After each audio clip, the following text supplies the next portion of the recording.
roll on a Monday night. Welcome back. Kyle, what's the deal? Nothing, man. Nothing. Just how was the Super Bowl yesterday? You have a good time? We had a good ass day.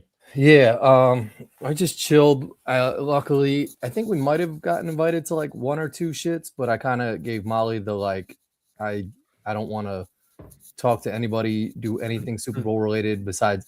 I think like the best time I have watching some shit. I mean, as I think you can agree with, is just in my living room, nobody around, and just posted up watching that shit. Like the fact that I would have to go somewhere, talk to people, answer questions about like, oh, who Patriots should have done this year. It's like, man, shut the fuck up.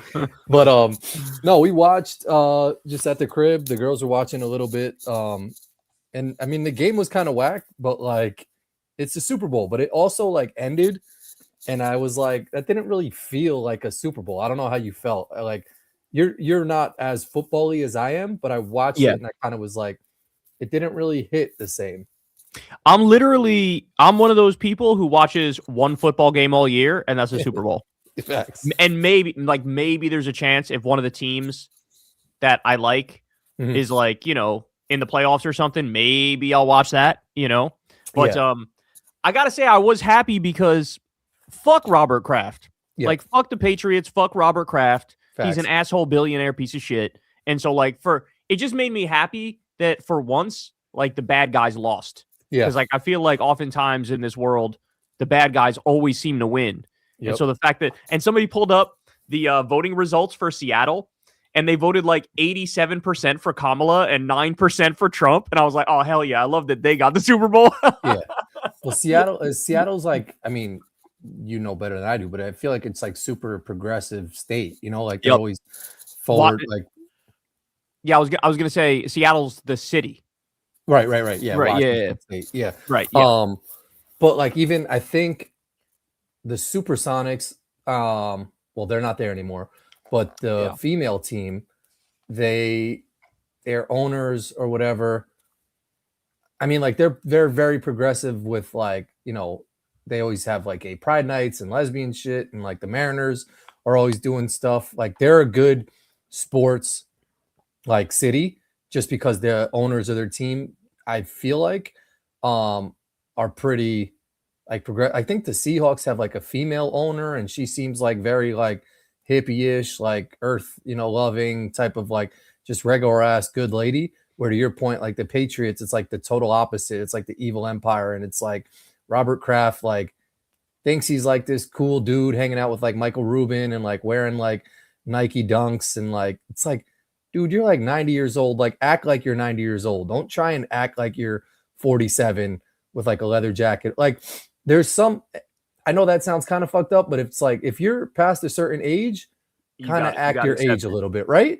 100%. I mean, I'm sure you saw, Crystal even shows me this and is like disgusted by it and laughs at it. Madonna, she's like, I don't even know how old she is now, 70 something. Got to be, and up she's there. Still on stage like gyrating and shit, and like trying to be sexual. And it's like, the whole point about getting old is that you grow out of the stuff you're supposed to do when you're like in your 20s. Where like, more hedonistic pursuits, more like sexuality oriented.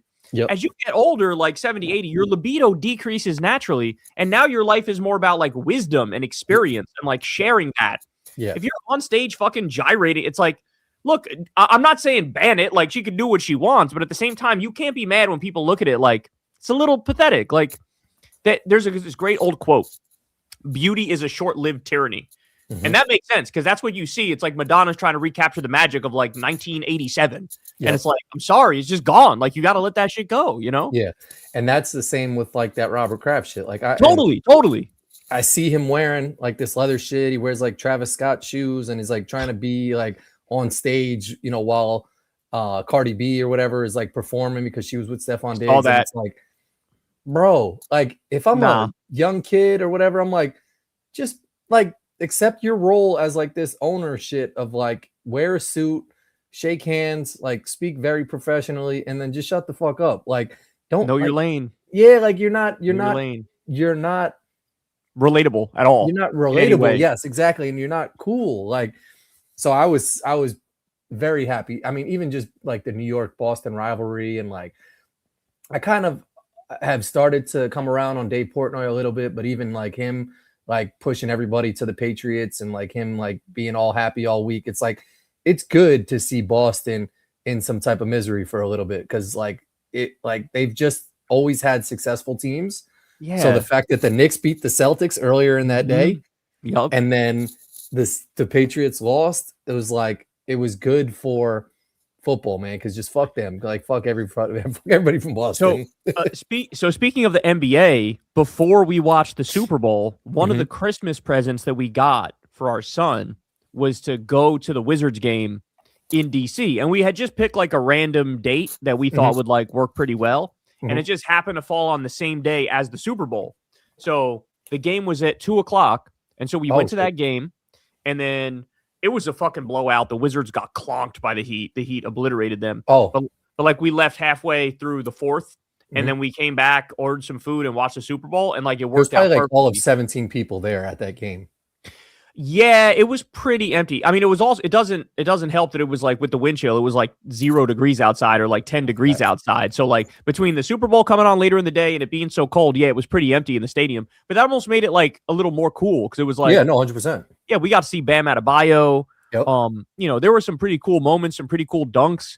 Like it was fun, even though that they got blown out by like 30 points or some shit like that. But it was a good ass day. And then the halftime show was the big thing, right? Where like, God, the conservatives are so annoying and they're whining and crying and bitching and moaning. And then they did their fake TPUSA show where it was Kid Rock lip syncing to his own song and fucking it up. Like it's so bad. And they bought viewers, dog. They bought viewers, bro. They had like 5 or 6 million people, but like their comments, there were like 120 something comments, and like the live chat wasn't moving. Sign. Yeah, 100%. Like some shadiness going on. It happens all the time when I see people have like 6 million followers and they go live on Instagram and it's like 27 live viewers. I'm like, that's just like, it just doesn't even compute. Like there's just no mathematical way that's possible. So hopefully other people saw that and noticed that shit too, because they definitely noticed it. Because some live streamer XQC was watching it and he's like, wait, is the live chat frozen? It must be frozen. It's not moving. And then it like moved a little bit. And just like nobody was commenting in that shit because they were lying. There wasn't actually 6 million views. And that's the thing. Like, there's no real way to fake engagement because like there's always going to be something that gives it away, right? Yep. Like one of the things that sometimes happens is like the likes will be like nothing. It'll be like 150 likes, but it'll say the video has 1 million views. And it's like, that's not a thing. It doesn't happen. The ratio, like you said, mathematically, it just never works out like that. Yep. The comments is another thing. And they still haven't figured out how to like cheat in a way where it looks convincing, where you have real comments, real likes, real views. And so everybody gets got if they try to do that shit. Whitney Cummings, the comedian, she bought mad views for her shit, or at least her agent or somebody did. And like the comment, there'd be like 17 comments and like, you know, a couple hundred likes, and the video would say like 1.4 million views. And it's like, we all know this is not real. Like you're not fooling anybody, you know?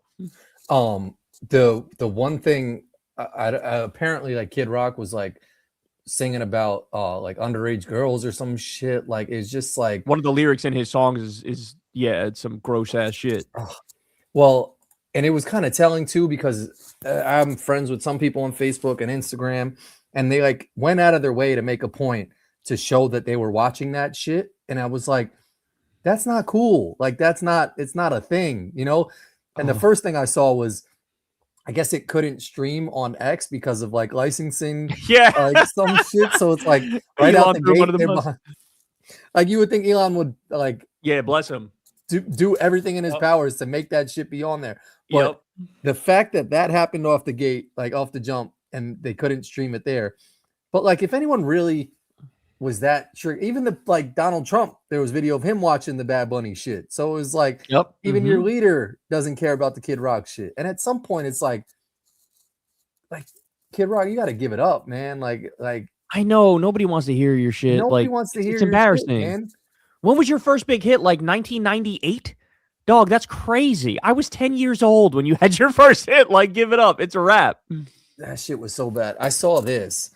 So what overall were your thoughts on the Bad Bunny shit? Because like I had initial thoughts and then kind of seeing a whole bunch of shit now, kind of swayed me back. And I was talking to my friend, Puerto Rican kid, and he was kind of like, because at first I kind of was like, yo, I don't understand any of this shit either, man. Like, it kind of is the Super Bowl. Like, throw an English lyric in there. Yeah, but hold on. Because we don't know the words of like 90% of songs when they're singing it.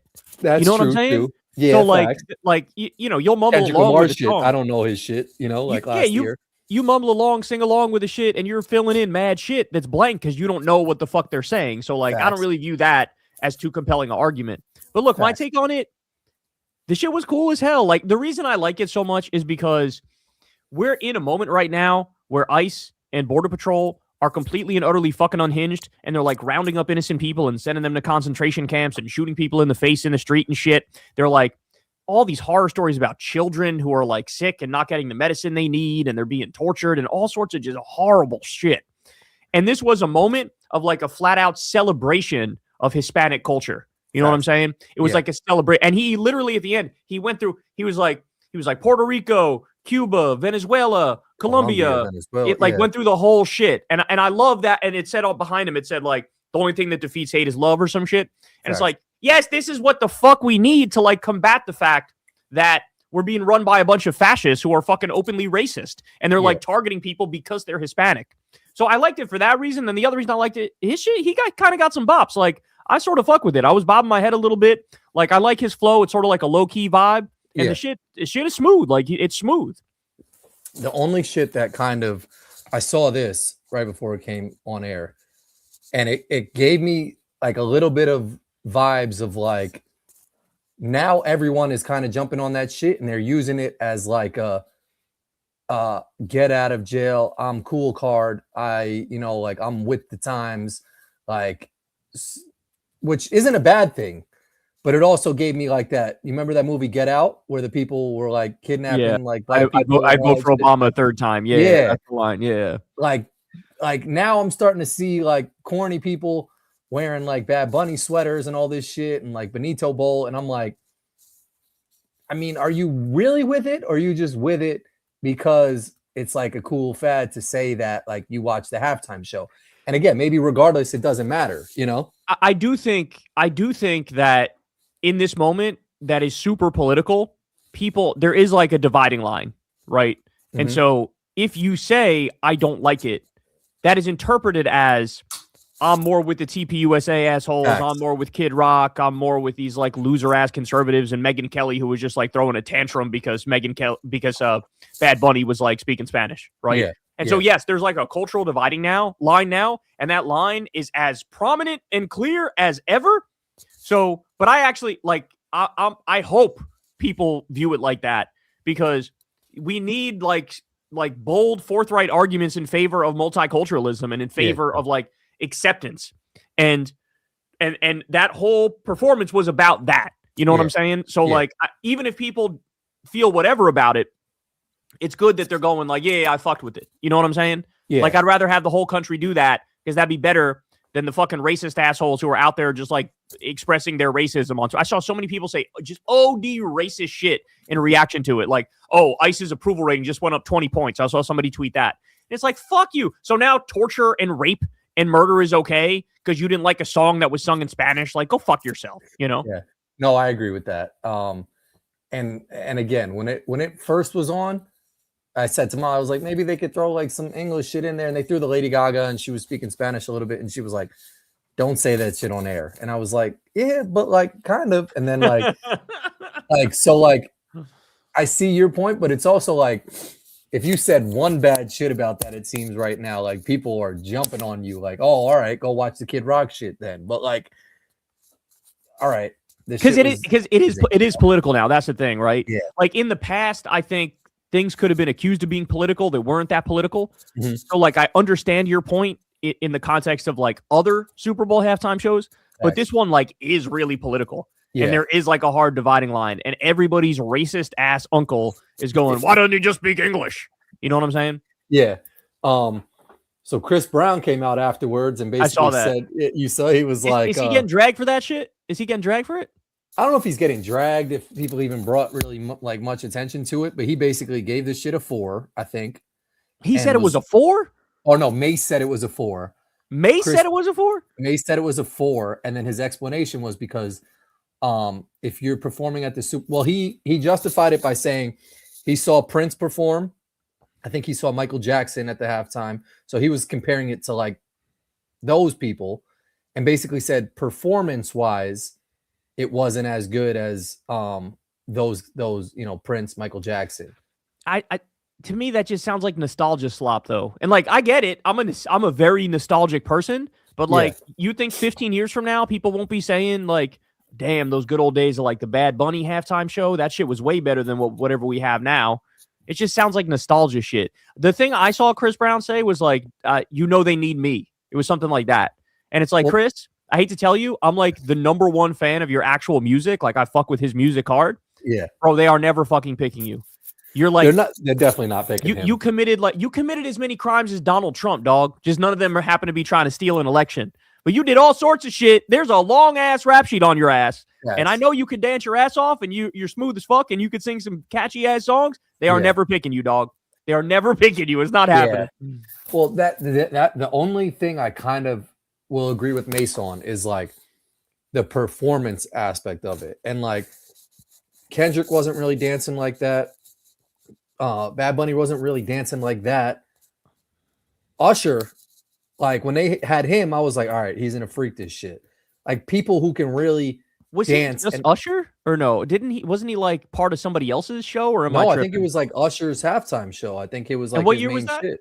Let me look at this up. I'm curious. I was there. That was 2 years ago, maybe. Usher do the halftime show. I think he was in Arizona. Oh, you're right. 2024, it says. Shit, that's 2 years ago, yeah. He was the main person for the shit, right? You were there? I was. What city was it? I was in Arizona and I was in Los Angeles. It was in Las Vegas, it says. Okay, yeah. I was in Vegas, but I didn't get tickets to the game. Okay. We went to a bar that night or something like that. That's so crazy, though. Yeah, but Usher... Like I mean, he's one of my goats. He's one of my goats. Saying. You know, yeah. Like I comparing anybody to Usher is like the other person's going to come out unfavorably. You know. So that's what I'm trying to think of. Like who is at like some level, dancing wise, singing wise, that can just like Justin Timberlake. But didn't they do him already? They did him like multiple times, right? They had him with Janet Jackson with that whole scandal when he showed her nipple, and then didn't they have him like after that too? Yeah, like that would be another cool one to bring back. Like bring back Janet and Justin Timberlake and run that shit back, you know? I think there's bad blood there because she took all the heat for the nipple shit and he did it. Yeah. And then he was like, damn, she shouldn't have showed her nipple like that. Like he said some fucked up shit. Bro, you were the one who ripped the shit. Yeah, I don't know. I guess overall, like it was cool to see. It was really cool for Puerto Rico and all this shit. Like and there was a lot of like there's a lot of like celebrities that were dancing and the shit, but it was exactly like I went to a Bad Bunny concert with Molly and it was the same feeling. Like we didn't know a word he was saying in the concert, but we were vibing, having a good ass time. Like it was just a good overall like vibe energy that was out there. And that was the same. I think what the halftime show did. He's the first artist in my opinion that is more Gen Z coded than millennial coded. Like every single halftime show in like the past decade up until now, it felt like was more geared towards our age group. Or even older, right? Didn't they have like older or some shit? Yeah. Yeah, even older. But like Bad Bunny, it feels like it's more like people late 20s. You know what I'm saying? Like more like Gen Z coded and like younger millennial coded. Whereas we're like mid to older millennial. You know what I'm saying? But that being said, like I said, I fuck with it. I thought it was a good ass performance. So there's this too. Let me peep this. Where is it? So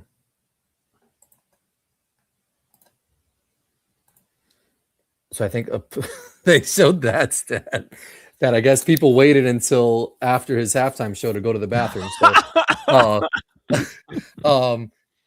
apparently it was successful enough where a lot of people watch this shit. I think it was the most watched halftime show, which is cool to see as well. He's colossal, dog. Like he's huge. Like he's up there. I mean, like when you look at his dominance right now, it's up there with like the greats. you know? Yeah, yeah.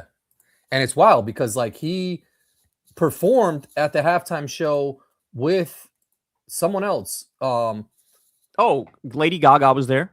Lady Gaga. Yeah, no, but he was in someone else's. He was in Shakira's halftime show. Oh, okay. Yeah.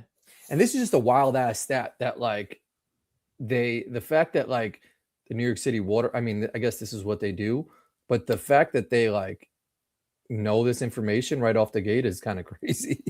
Yeah, like I don't like that they track that shit. Yeah, no, facts. Like, yeah, you're tracking like toilet flushes. Yeah, that's wild. That's wild. Did you see the Jake Paul reaction?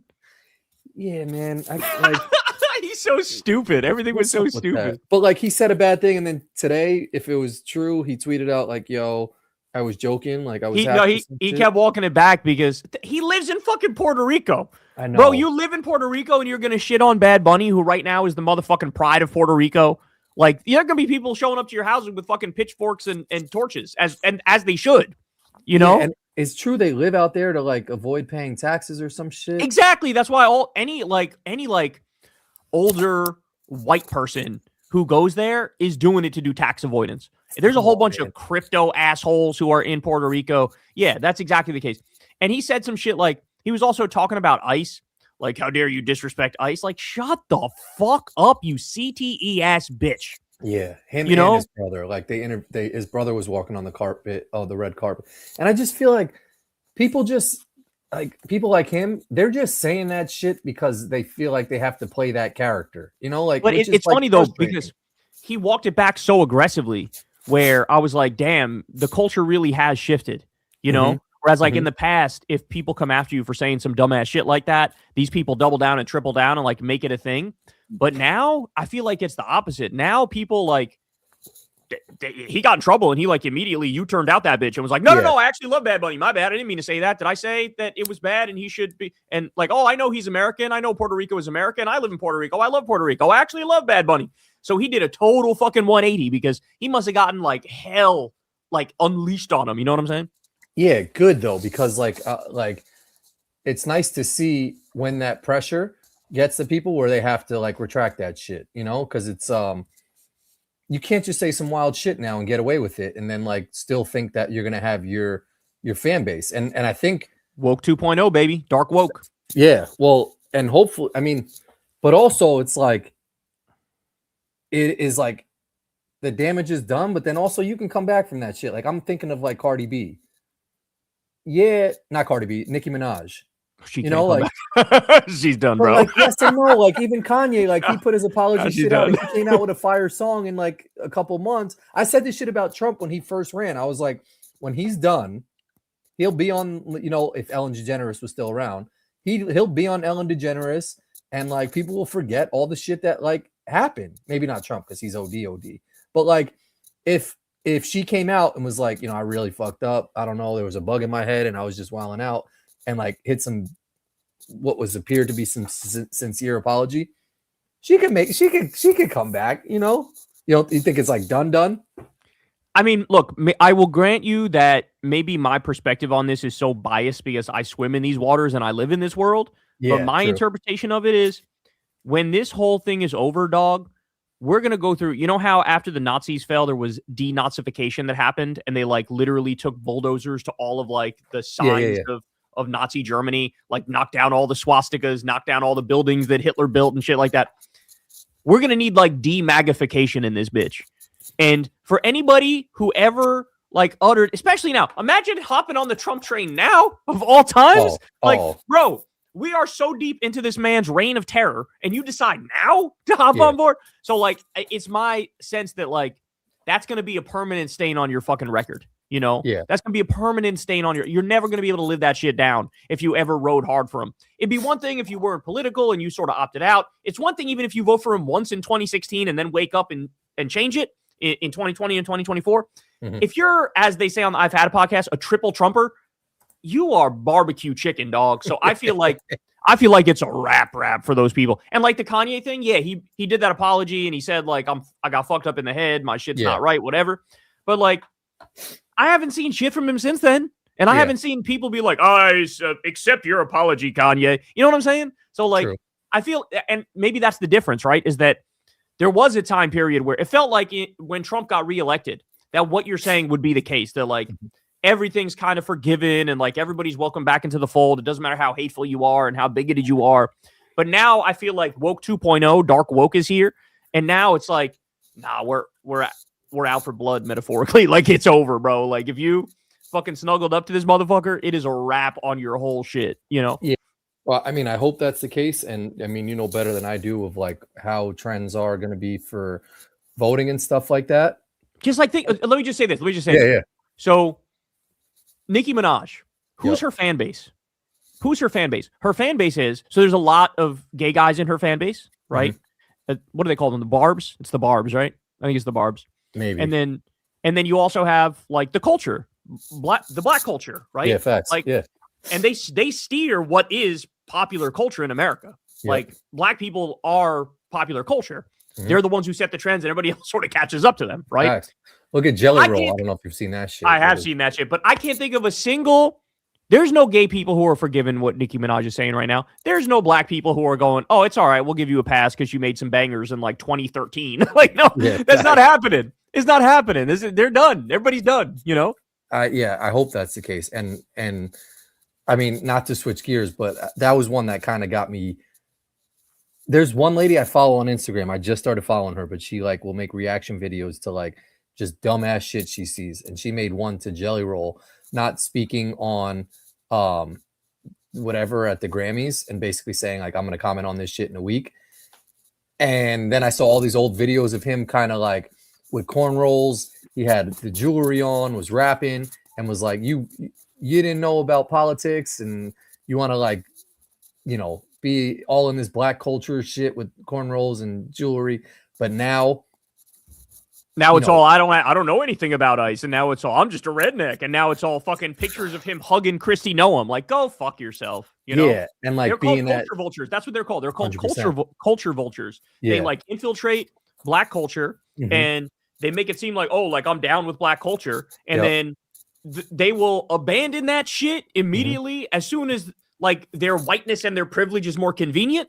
It's I'm back over here with the whiteness and the privilege and with the Republicans and with the destruction of people of color and with the anti-immigrant shit and with the anti-black shit. And it's always been like that. There's so many examples that are like that, you know?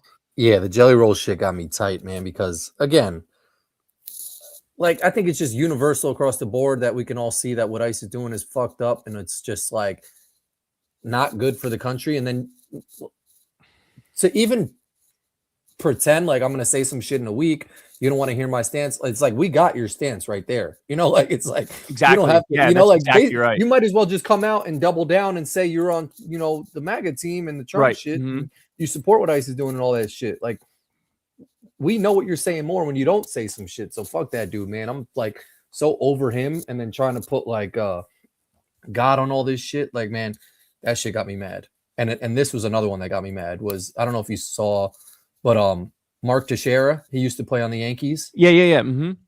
He was like, I stand with ICE. Fuck you. He's running for some Congress shit in Texas, dog. Oh my God. And like he's actually like, I mean, I don't know if he's gonna win, but like Donald Trump supported him, and I looked at his page, and all these people were supporting him and shit like that. And like I was a fan of Mark Teixeira, but now like fuck this dude, man. Like everything he's saying is just fucking backwards.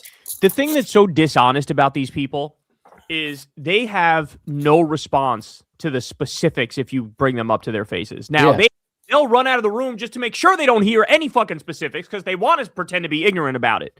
Yep. But as soon as you bring up, like, hey, ICE is accused of doing slavery at their detention facilities. They're basically concentration camps. What's your reaction to that? They'd be like, they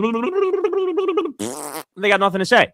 Yeah. They got nothing to say. Hey, how about that story of Liam, the 5-year-old, who they kidnapped, and then he got sick. And then a judge forced them to release him, so he was released. But then they said, we're still trying to deport him. We're going to try to fast-track a deportation for the 5-year-old kid. This was the Minnesota kid, right? This was the kid who was wearing that hat, and he was like, the blue shit.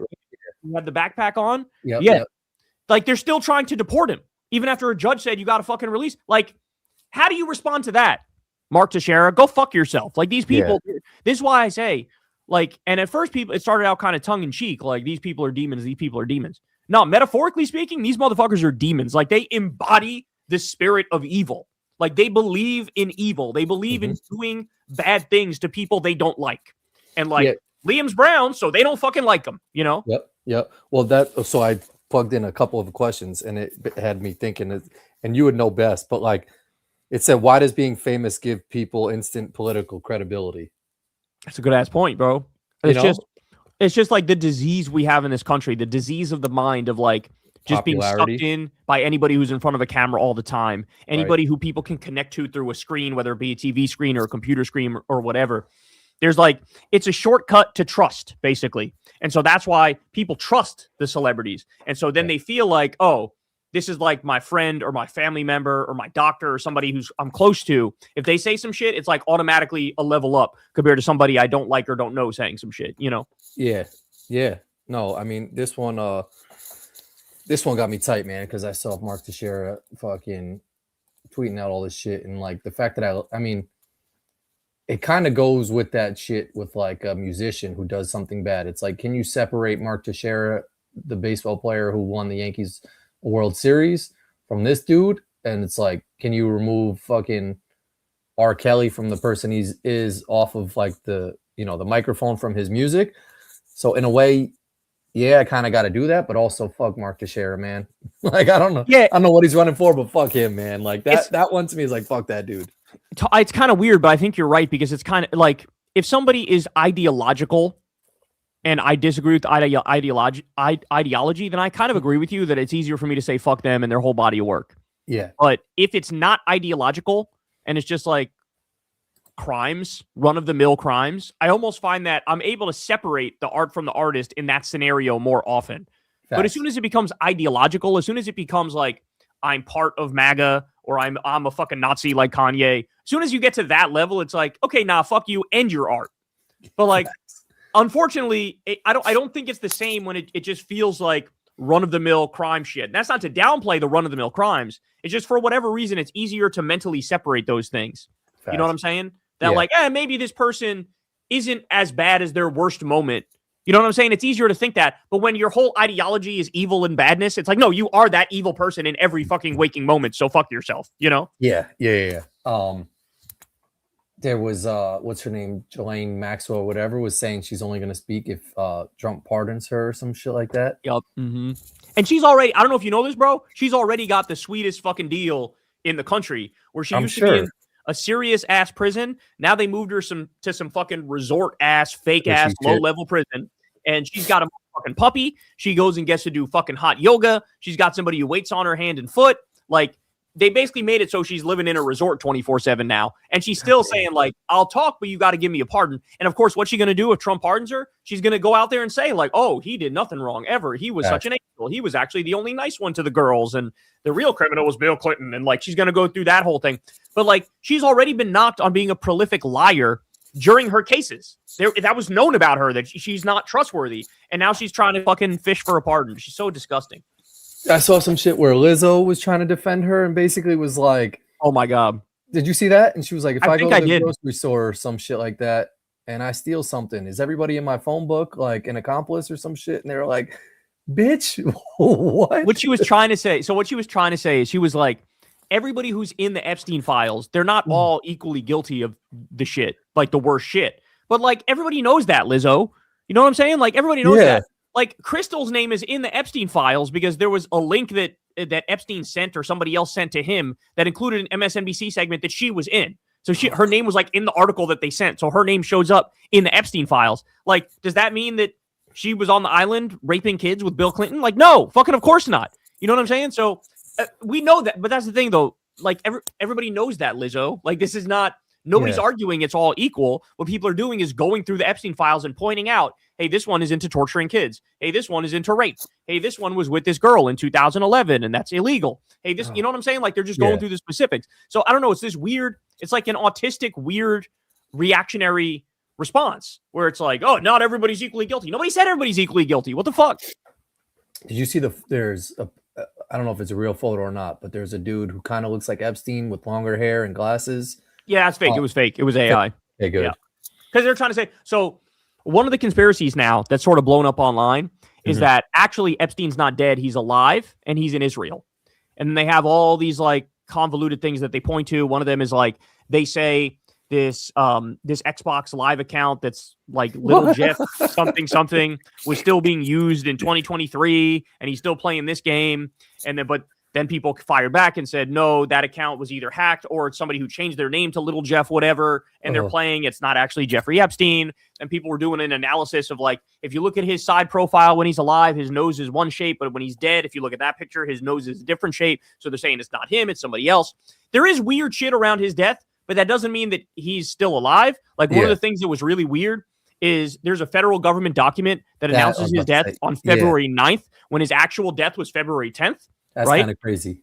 But to me, I still think they killed him. Like, I think Trump had him killed. I think Bill Barr was involved in it because they had all the motive in the world because this guy had so much dirt on so many people that he could have brought down the whole fucking pedophile cabal network, the actual shadow government that runs the world. So the easiest way to handle that is to fucking off him. So I still think he was killed, but there's a whole group of people that think, no, he's still alive and he escaped and he's in Israel and yada, yada, yada. I don't buy that, but there's a lot of people talking about that. But look, I don't blame people for speculating because they've lied about fucking everything every step of the way. So like, I get it. The people coming up with wild ass theories because like, why the fuck not? We know we're not getting the truth. We know they're still redacting shit that can't be redacted legally. So go ahead, fire away. Have all your theories you want. Yeah, that was the one that I saw that I kind of like. I haven't really been paying too much attention to it, but I saw that shit. And if that was like actual, where they like printed out that federal document saying that like he passed away a day before he actually did the shit, I was like, that shit is weird as fuck. Like that to me, something's not adding up there. To me, what I think that shows is they were the ones that were planning the assassination. And so they just accidentally wrote, oh yeah, February 9th. And then February 10th is when he died. You know what I'm saying? So like, I think they were in on it. Like I think they did it. I think they did it. Like if it was, think about it. If Bill Clinton was president and Epstein died in federal prison under Bill Clinton's presidency, every right winger would say Bill Clinton did it, right? Yeah. But it happens like that with Trump, and none of the right wingers say Trump did it. No, I think he fucking did it. I think he was responsible for it, for sure. I wanted to get your thoughts on this because we speak about this one a lot. There's a new sexual harassment claim going around. That's fake as fuck. I don't believe that for a second.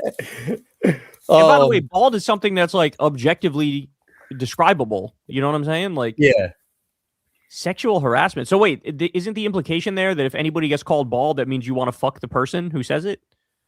Like if a woman calls a guy bald, are they saying like, damn, let's have sex? Like, no, definitely not. That's not sexual harassment. That's crazy. I've always thought that all of these claims always start with someone who's bald. You know, like it's like they say bald is like the sexiest man, you know, or like the bald is in. All those articles are definitely written by bald people. So this is another one where definitely someone had written that shit. I found that one funny. There's a point of no return where like a dude's got to just go bald and grow a beard. You know what I'm saying? But 100%. Like they also got those hair transplants now in Turkey though. And those shits are on point. Like they'll fucking get your shit right. You know? Did we speak about the boxer who lost his hairpiece shit? Yes, I saw that. That was crazy. We didn't talk about it, but I saw it online. Oh God, it was so sad. Poor guy. But he owned it. He repped it hard. He was like, yeah, I knew my shit was fucked up when he hit me. And I was like, all right, I guess this is how we're rocking out. Making his rounds right now. Like he was on Jimmy Kimmel. Like he's on every radio show. I almost think he did it on some, like he knew that shit was going to fall off. And like he's owning it in a way, to your point, where it's like, if you double down and just own your shit, and you've always said this, even with like advice to people who fucked up, it's like, own up, say everything that happened, like admit all the shit, and then there's no dirt you could dig up. There's no other like memes people can do, because if you're laughing about it, like the old school one is back when Eminem was joking that like he nutted too quick with Mariah Carey or some shit. Yep. Everyone was basically like, damn, he kind of shitted on himself. Like, we can't even get at him anymore. That's exactly right. Yeah, it's the Eminem trick from 8 Mile. Like, I'll say everything that's bad about me, and so now you got nothing to say. You know? Yeah. Yeah. No, he's owning it. He's owning it. But that's the one time where those hair pieces, bro, are not gonna work. Like, if you're in a boxing match, those shits are gonna fly the fuck off. You know? During a boxing match, man, or like, like if you're gonna go do some like I would suggest if you're gonna be like a Red Bull, like a parachuter jumping out of a plane or some shit, and you're bald and you're trying to like Yeah, that put a shit's gonna fly hairpiece off, on bro. that shit. Like, don't do it for some shit where you could potentially get it punched off, knocked off, the wind out of it. Like, just chill on that shit, or just chill with a hairpiece, like, or go get an actual transplant. Remember when Stephen Miller used like spray paint on his hair? Oh my god, Did it he? looks so. Oh, bro, it was so bad. It's literally looked like actual spray paint, not even like hair follicle shit. Oh, it was so bad, and everybody knew it, and then he never wore it again. Well, I don't know if you watch or have noticed it with Kenny the Jet Smith, but like he does something where it's like Oh, a fake it's like line. subtle, where like he's got a Mhm. line and it looks dark, and it's like just own that you're bald, because we know that there's no hair there if you actually try to grow it out. And I appreciate Shaq, because one time he like grew his shit out Mhm. and it looked like crazy. Like it was like growing here and over here. It was like super patchy and it just looked bad, man. Bro, low key, we got kind of lucky so far because we're getting up there and we're hanging on, dog. Like, you know. Well, And someone asked me today, they're like, I'm surprised you don't have more grays in your hair. And I was like, yeah, because it all went to like my beard, my beard. Oh, it's only gonna get worse, dog. Just wait. Like, No. as we get older, I'm my hair is gone. Like the whole sides are white, sides and back are white completely. But that's why the hair it works with the blonde hair because it kind of does. hides it. Yeah. But as soon as it starts going, it goes. Like the white will just keep taking over. But in terms of not, your brother said this the other day to us, like, damn, we did sort of luck out in the hair department. We did. All three of us sort of lucked out in that department because most of the time, if a guy's our age or older, like if you're gonna lose it, it's already like it's already gone. Like it's already people notice it, whether it's the thing in the back or at the temples going way back. Like it's already in trouble. You know, do you still take the finasteride or no? I have it, and it's like sporadic when I take it. It's like here and there when I remember to.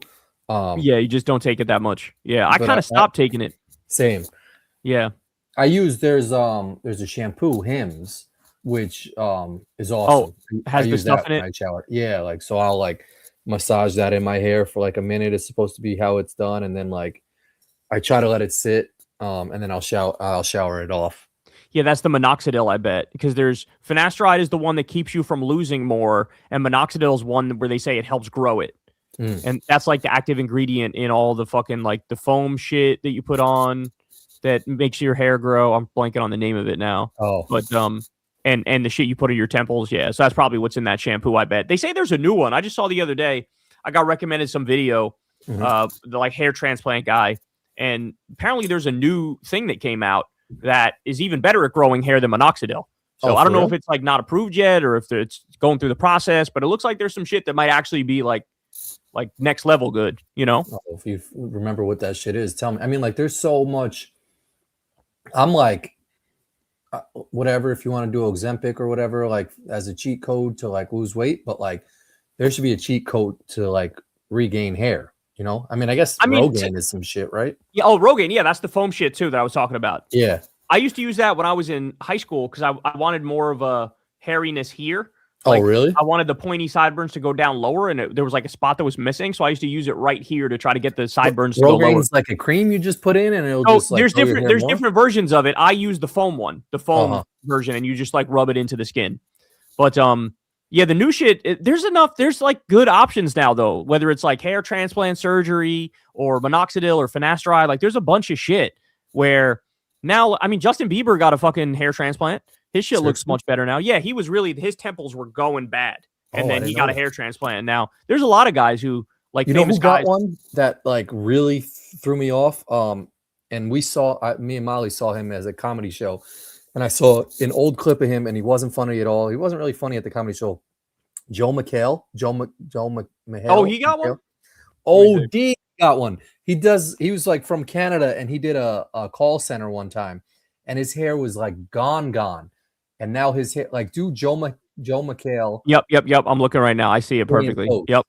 Like his shit is fluffed out now. So it's like kind of unfair because it's like if you wouldn't have been as successful as you are now if you had your hair from back in '88. Well, it's interesting though, because like he's actually a good example of you have to do the hair in a proper way because I think he made it a little too poofy where it doesn't look as good as it could.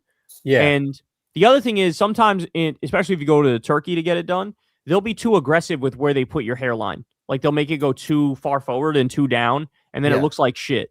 Like you need to go to one of these guys who's like an artist who will put it in a place where it's always going to look natural and it's always going to look correct. Whereas you could be too aggressive and have your shit too low and it'll look like ridiculous, you know? Yeah. Trump, I don't know if you know this. He had like the first version of a hair transplant. It was called like a scalp reduction or something. He had that shit. He had like the first couple versions of it. And his shit is fucked up. Like they gave him a line in the front, but like took it from the back of his hair. So if his hair gets hit by the wind, especially in the back, it'll flap up and you'll see that the donor area is like gone. Like there's no hair in the back anymore. And what he does is he put it all in the front and then like quaffs it in this weird way where he like hides the fact that he's got no hair in the back anymore. Very weird. Like that man was fucking desperate to make it look like he wasn't losing his hair. He got like the worst, earliest versions of the surgery, you know? Didn't people also say like they used to take your pubic hair and like do that shit on top of your hair? Oh, hell too? no. Oh, is that not a thing? So. No, because that's not the same kind of hair. I thought like that was a thing, or maybe I'm just bugging and that was like a dream I had or some shit like that. I don't know. I mean, I guess in theory it's possible to do that, but if you take hair from anywhere else, it's not the same kind of hair. The denseness, like the way the hair, like hair on my I have like finer hair on my head. If I were to put my pubic hair up there, they'd be like way thicker. It would look horrible. I mean, like maybe good, like thick. Like it just wouldn't match. It's not the same kind of hair. It's so different, you know? Yeah, that's facts. Yeah, I guess that would be a little strange. Okay, couple more things here I wanted to get your opinion on. I don't know if you saw this, but I wanted to get your thoughts on like the Westminster Dog Show. Are you in or out on like the dog show? I feel like it's such like a rich, prestigious thing that like it's like nobody cares what the fucking perfect dog looks like. I've watched it maybe like a handful of times for like 5 or 10 minutes at a time. I don't really have strong opinions on it either way. But I mean, I am a dog lover, so I guess, you know, I'm in favor of it because dogs are adorable, you know?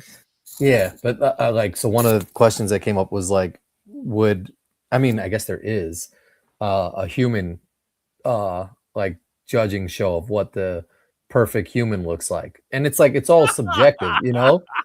Like it's almost like a beauty pageant, but like who's to say that, like, you know, what if the next Miss USA was like overweight or some shit, or like, you know, like had I do hate things like you make a good point, because I do hate it when things are subjective and people try to pretend like it's objective. I do hate that.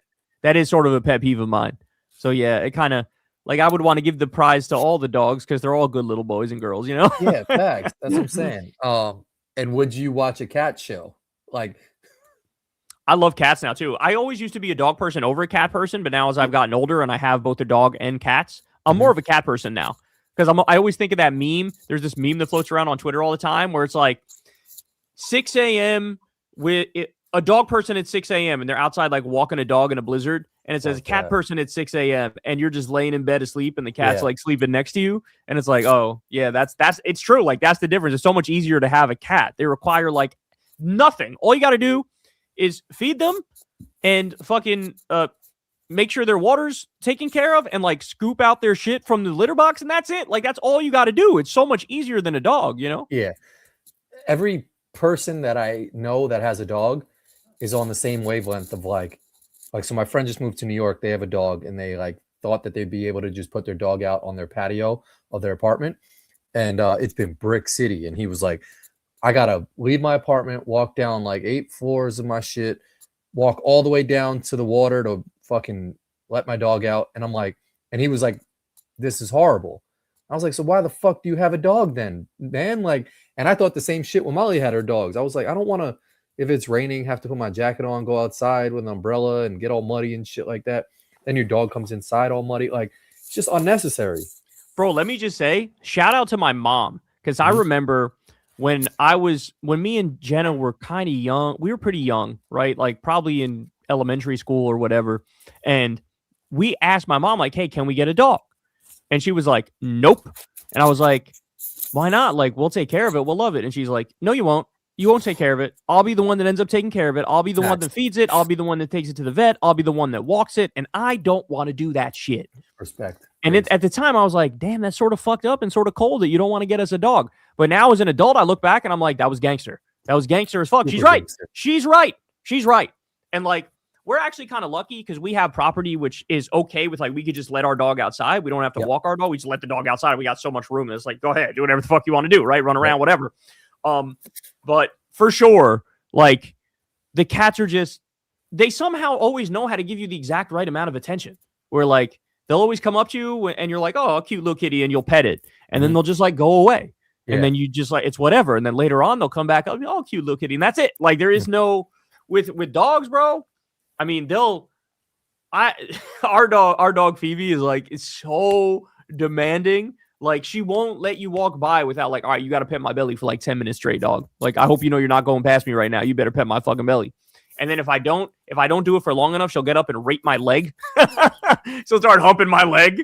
And I'm like, all right. Then I pet her belly a little more. Like it's nonstop that the attention that she demands, you know? That shit is the most awkward thing when you go to a party and a dog. I don't know if I've said this in the past, but like, I don't know if I have testicular cancer or some shit, knock on wood, but every time I go to a party, a dog will straight come up to my nuts and just put their whole face in that bitch. And I'm like, chill. Because it makes it look like one, maybe I don't shower or some shit, or like maybe I shower too much and put too much soap. But then I think I looked it up one time and it was like, you should be worried if a dog comes straight up to your nuts, like, because like, something weird's going on down there. No. And every time I go somewhere, some shit is jumping up right in my nuts. And so it's like, you don't even know the person at the party or whatever. They're like, oh, sorry about that. Sorry. I'm like, yeah, well, like, get your dog out the fucking way. Like, I don't need him jumping on my dick right when I walk in here. Shit. Like, chill with that, you know? Now you gotta go to the doctor. Now you gotta tell the doctor that story and see what the doctor says. Because doctor might be like, I gotta check your nuts. Sorry. Or bring the dog, like bring the nut dog in here, like to check his nuts. Like, but I don't know what it is because I walk in the shit with other people, and I don't know what it is, but a dog will always just go straight for my nuts and start jumping on my shit, and I'm like, this weird. Like, damn, they might be giving you a sign, dog. It's like how dogs always know right before there's going to be a hurricane or an earthquake. I mean, right before there's an earthquake, you'll see animals go crazy, and then like 2 minutes later, the earthquake happens, and it's like, damn, how'd you know that? Yep. Maybe they know some shit, you know? Well, luckily, so our boy sent us a picture of The Simpsons that apparently they predict everything, but like this one was like February 9th, a 72-hour blackout or some shit. So knock on wood, there hasn't been any blackout yet. It ain't over yet, though. It's not. We're not on February 10th yet, dog. That's true. That's true. But there's so many of those fucking things where it's like the end of the world was supposed to be every, year and all that shit. Like, yeah, 2000 was the big one where they said, 2000, as soon as Y2K hits, it's a wrap, Yeah. Okay. I have two more things and then we'll get to some super chats. I wanted to show you this cute video. This one is one of those that's a little sad that it's happening because of global warming, but it's also cute as hell because well, not cute. It's a good ending. But did you see this video? You got split.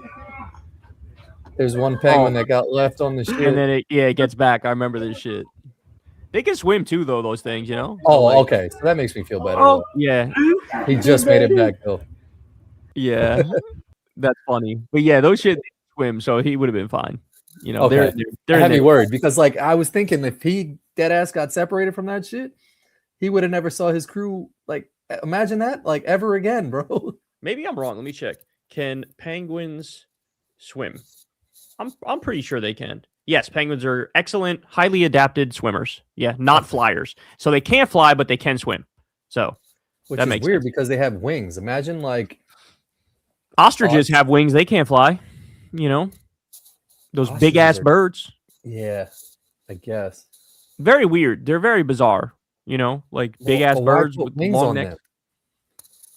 It's just how they evolved, dog. I'm not sure. It's how they Imagine evolved. you were at some shit though. Imagine you went to maybe, I don't know, you went to, I mean, this has happened to me at Disneyland or Disney World, but I've lost my parents for a second. But imagine going some shit with your family and just like the ground breaking off for a second, and you potentially never seeing your mom, sister, dad like ever again type of shit. That's something that would happen only in if a there's bad one dream. crack that you could jump onto and save that shit. Yeah, that's something that like that's like a bad dream, you know, like you're having a nightmare and some shit like that happens, you know. Yeah, I guess I feel like that's kind of common for animals or like insects and fucking like an ant. Think about it like an ant or a spider or some shit that's crawling on your wall. Like he came from someone, and then you just kill that motherfucker, and like he'll never see his whole crew again. And they live for so short. It's like mosquitoes and shit. Like they die so fast. They like their whole lifespan is like a week or some shit. It's crazy. There's one guy I saw on Instagram that was skateboarding across the whole US, and he was like skateboarding and a butterfly like flew in his ear, and he had to stop at like the urgent care, and they like pulled a fucking butterfly out of his ear. I've heard horror stories about things stuck in people's ear that they got to go to the emergency room and they take them out. All For sorts of bugs and shit. It's terrible. Yeah. Golly. Yeah, that shit is disgusting to me. All right, last thing I wanted to ask you, because this shit has been like bugging me out, but then I spoke to this guy today at my jiu-jitsu gym who used to be a cop, and he was like, yeah, I could care less about that shit.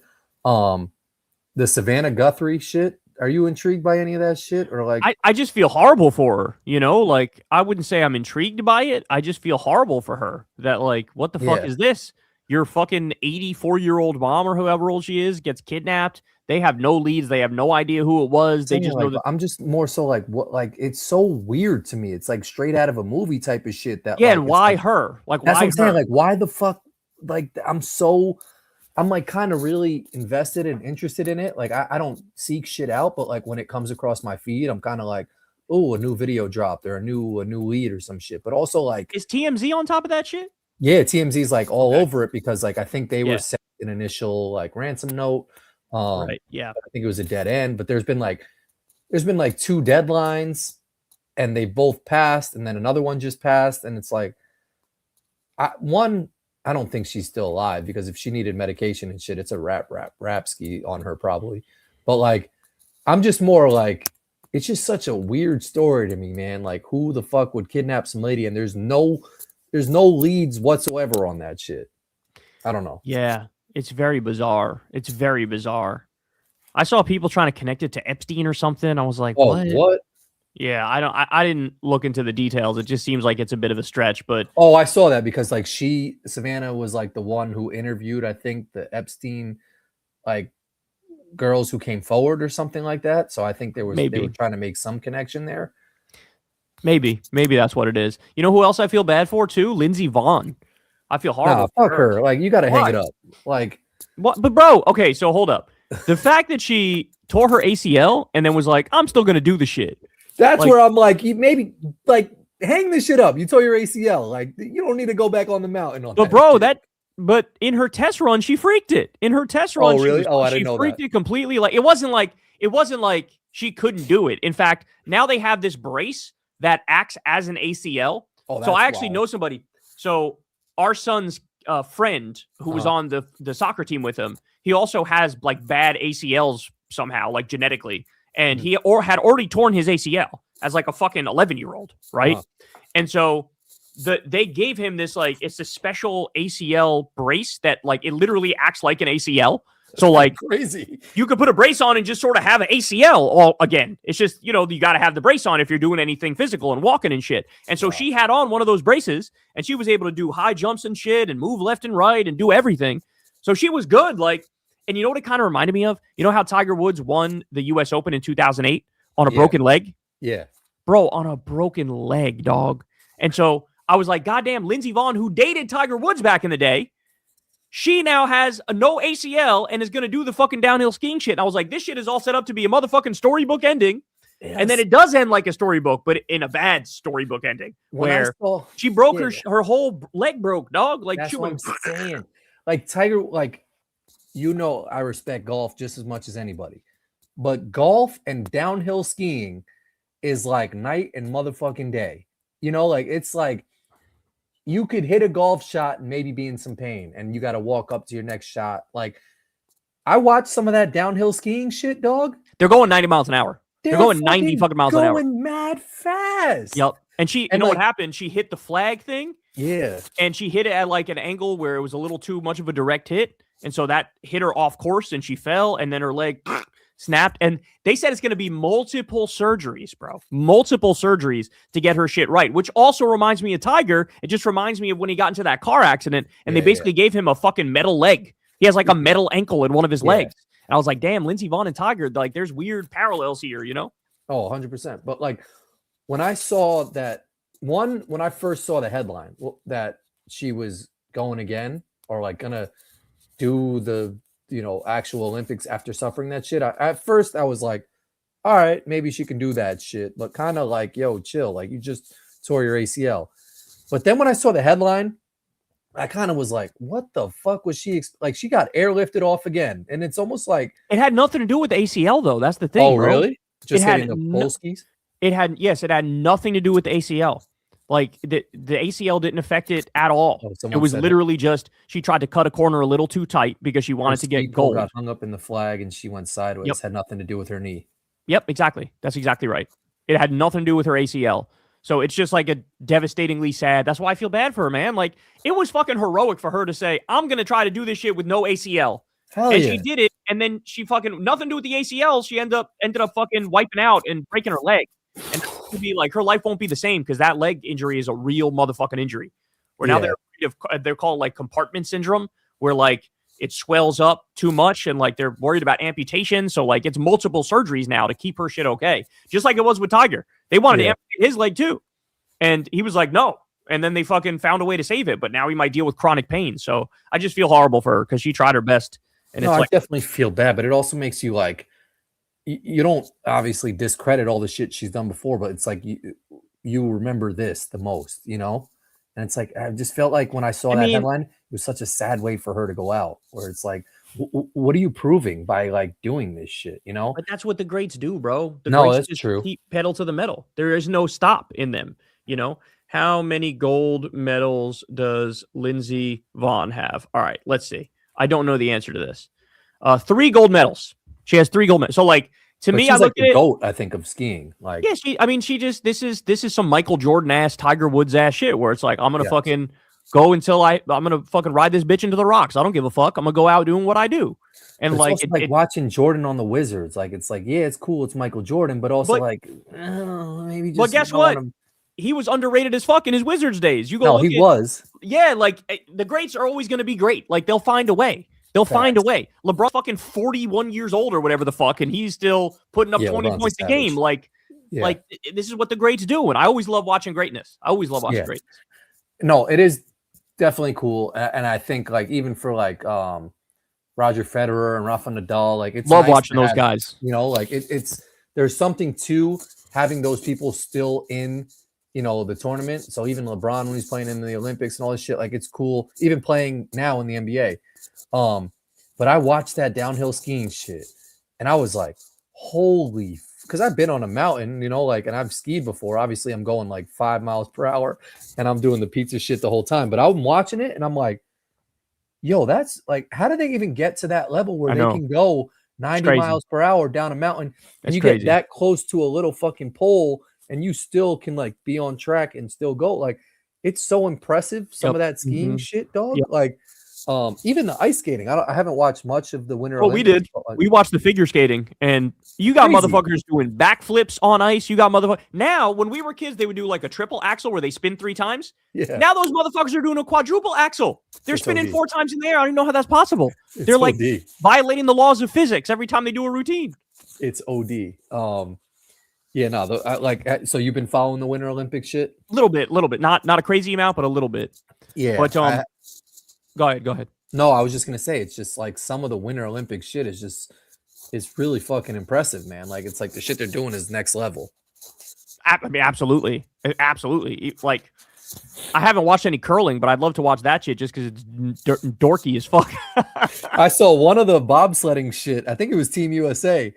They were going down the hill, and I guess you gotta or the luge, whatever that shit is called, and they were like running, and like the first guy got in the shit, and the next 3. Like the second guy, like bumped the third guy, and he just got like barreled into the side. Oh my god! 3 of them got like left off the bitch, and the one guy was like going down this shit, and it was like yo, you're running on ice trying to get into some fast ass vehicle shit. Like, that's another one. The bobsledding shit is crazy too, man. Like, Did you see the long jump shit where they were injecting their dicks to get bigger to help them? The U.S. team? You didn't see this? No, there was a crazy story where the U.S. like long ski jump team, they were injecting their dicks with this like acid thing that makes their dick temporarily grow bigger.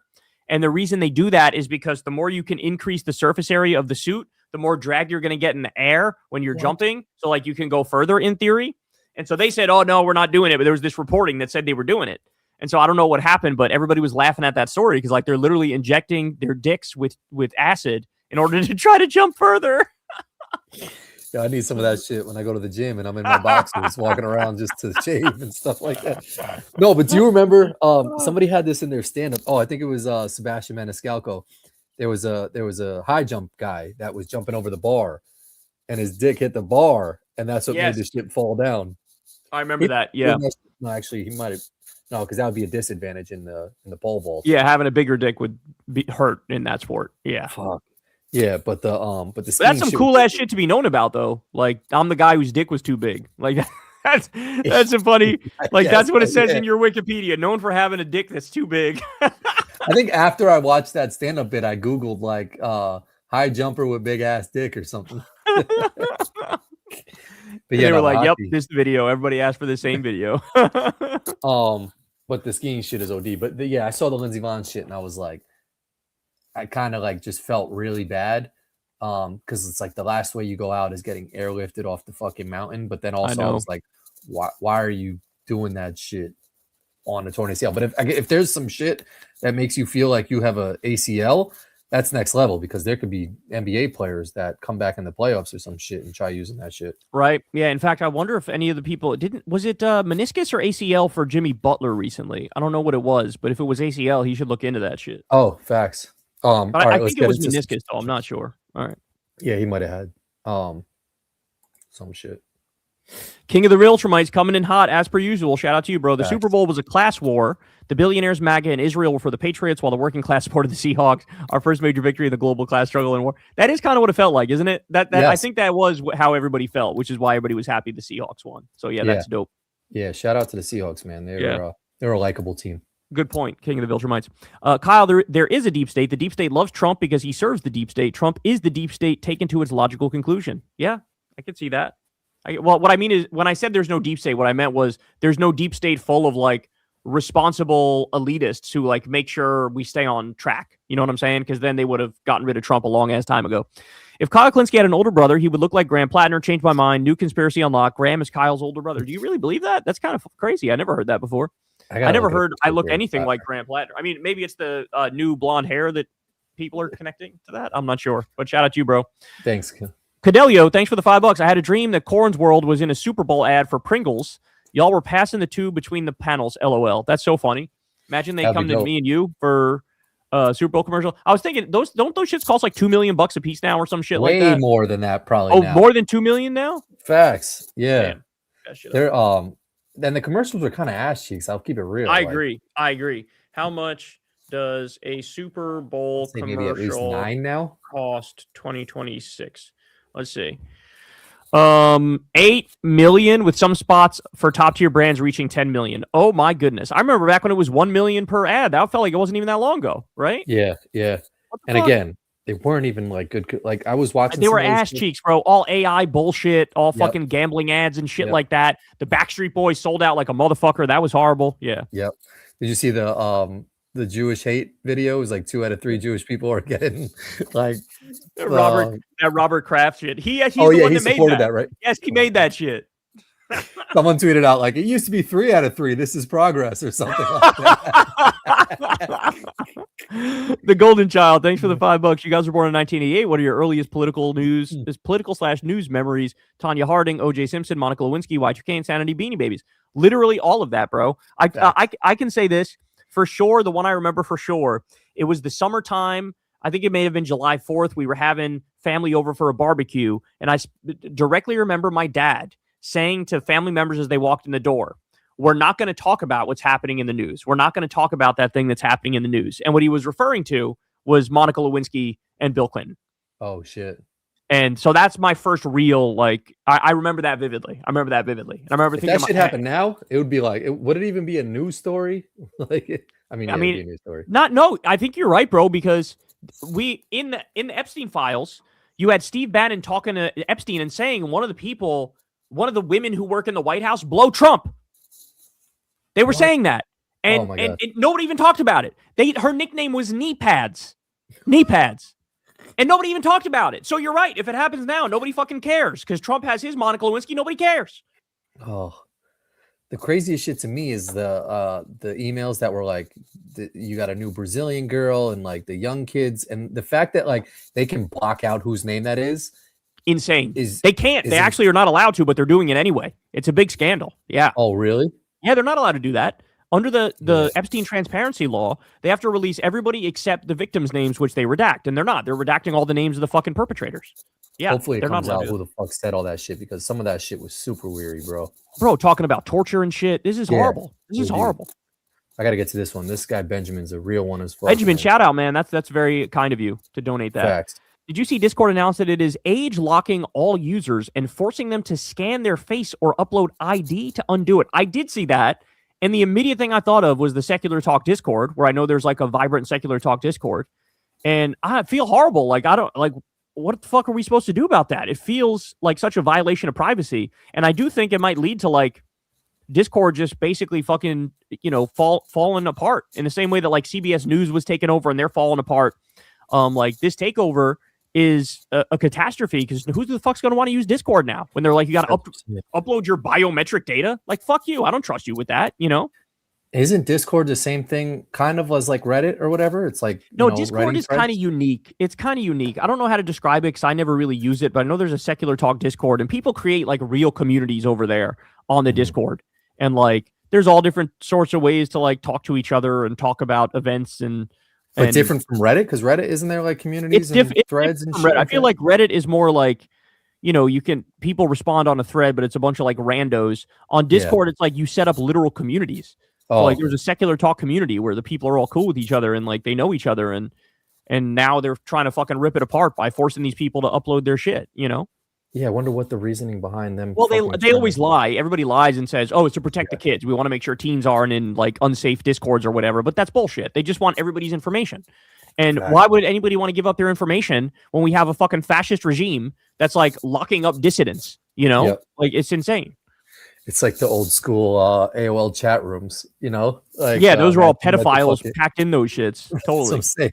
You fucking had to upload a face photo to get into like the Nickelodeon chat. That shit would not be, bro. No one would be in them shits anymore. Yeah, facts. But it's also like the same thing when you go to a website and it's like, are you 21 or enter your age? And it's like, yes, 1988. Like it's whatever. Like people could just fucking lie about that shit. Like, well, now a bunch of states are mandating that like if you want to watch porn, you got to upload your fucking driver's license. You got fuck that. And but that's the thing, right? Is like that's literally just like a ban on pornography, because who is going to say, yeah, here's my driver's license. Now learn every single kink I'm into, Like nobody wants to leave that information with the fucking government or with some website. So basically in those states where they're mandating that, it's basically like porn online is banned, Or imagine getting pulled over and he's like, how was that YouTube's video the other night? I know.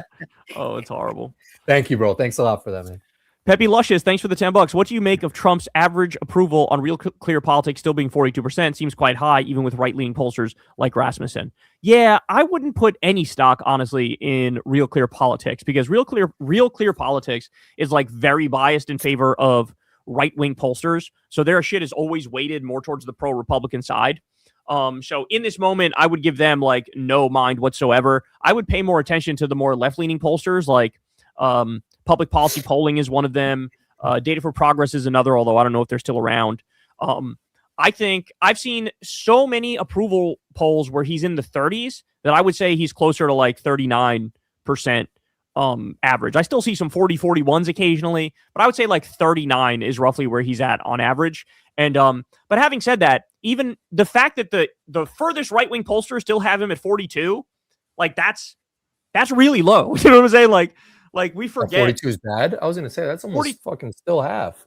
No, it's not though, really. Like Obama at, this time in his time in office was at like 53% or something like that. Okay. Trump is always in that range, usually between like 40 and 45%. But just now there's been a slew of polls that are like 37, 36. Oh, good. When you ask specifically about like the economy, one poll had him at 31% on the economy. Oh, wow. So like he's doing really, really bad.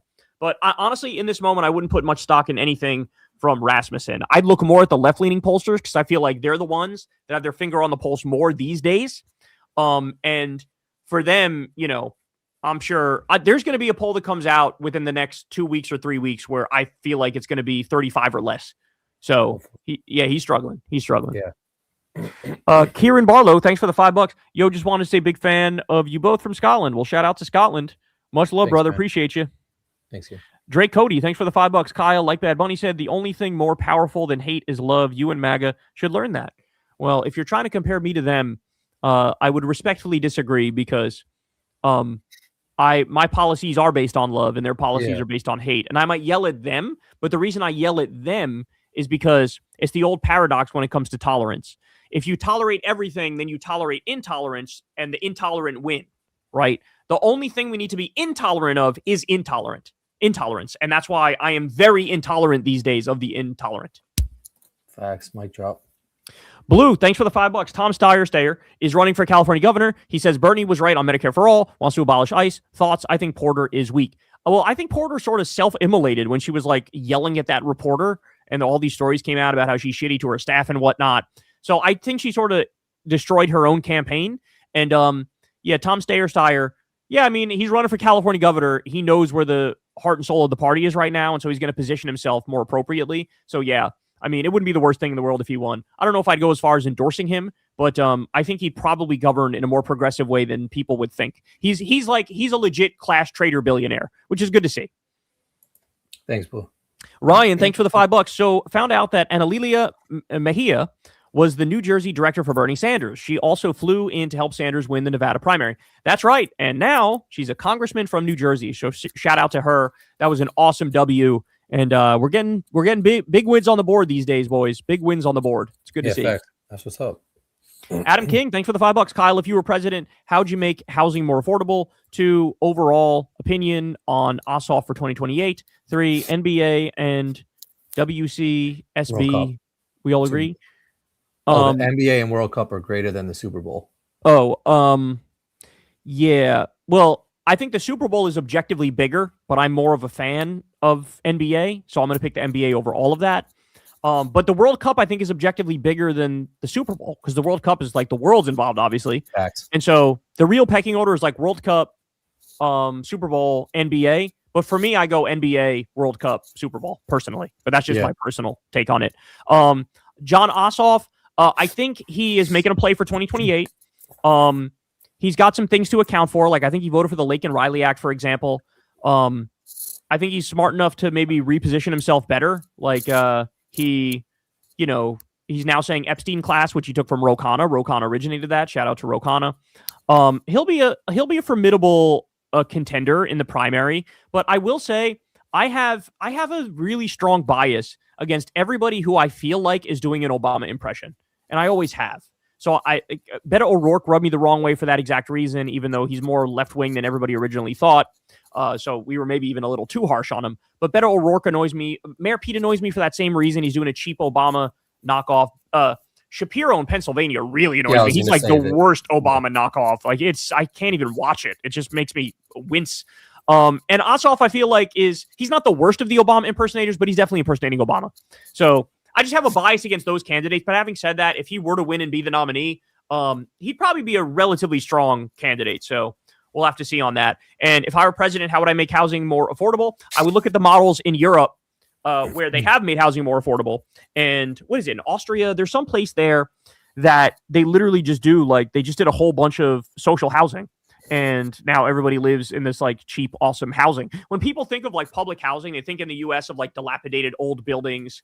And they think of like, low income, like shitty housing. But like, it doesn't have to be like that. You can have social housing that's actually like really nice and really, has good styling and they keep up with keeping it cleanly and shit like that. So we just need to sort of break the way we think of it. and realize you can do social housing that's like beautiful and people want to live in and it's inexpensive. So I'll just build more social housing. That's what I do. That's thanks, Adam. T-Lane, thanks for the $10. I'm honestly disappointed whenever I hear people slandering Woody Allen in regards to the Epstein hoax. Do people honestly believe that Woody is the type of man who cheat on his daughter? That was good, bro. You should write for a comedy show. I like that. That was a good joke. Shout out to you. Thanks, T-Lane. Joshua, thanks for the $10. Kyle, did you see how both Megyn Kelly and Michael Knowles let the mask slip on Piers Morgan today? Apparently no other language than English can be performed according to them. Yeah, and that's the shit that me and Corin were talking about earlier, is like when you really get down to it, every right winger who is crying over it, they're just racist. Like, they're just racist. And some of them just said racist shit, So, I mean, if anything, it's just out of the closet now, and we can see it for exactly what it is. There's no more couching it. There's no more bullshitting around it. You had like Megyn Kelly saying, English is the official language of the United States of America. And it's like, no, it's not. It's actually not. It's actually not. There is no official language of this country, Yeah. So, anyway. I got swayed on that. AJ Gonzalez, thanks for the $10. What's good, bros? Kyle, loved your video today on Rogan covering for the Epstein class. Dude is beyond washed. Corin, can't remember. But do you also have a pick with Bad Bunny? It wouldn't surprise me, LOL. Yeah, I do. It's on my page. Funny. It's I did a video. I played basketball with him.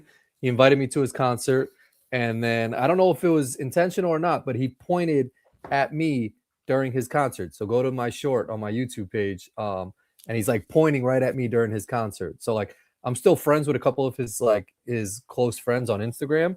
But yeah, he was super cool guy, man. He's exactly like what he seems like he is on TV. He was like quiet, reserved. He was into basketball. He said he was going to go to a Knicks game, and he went a week later.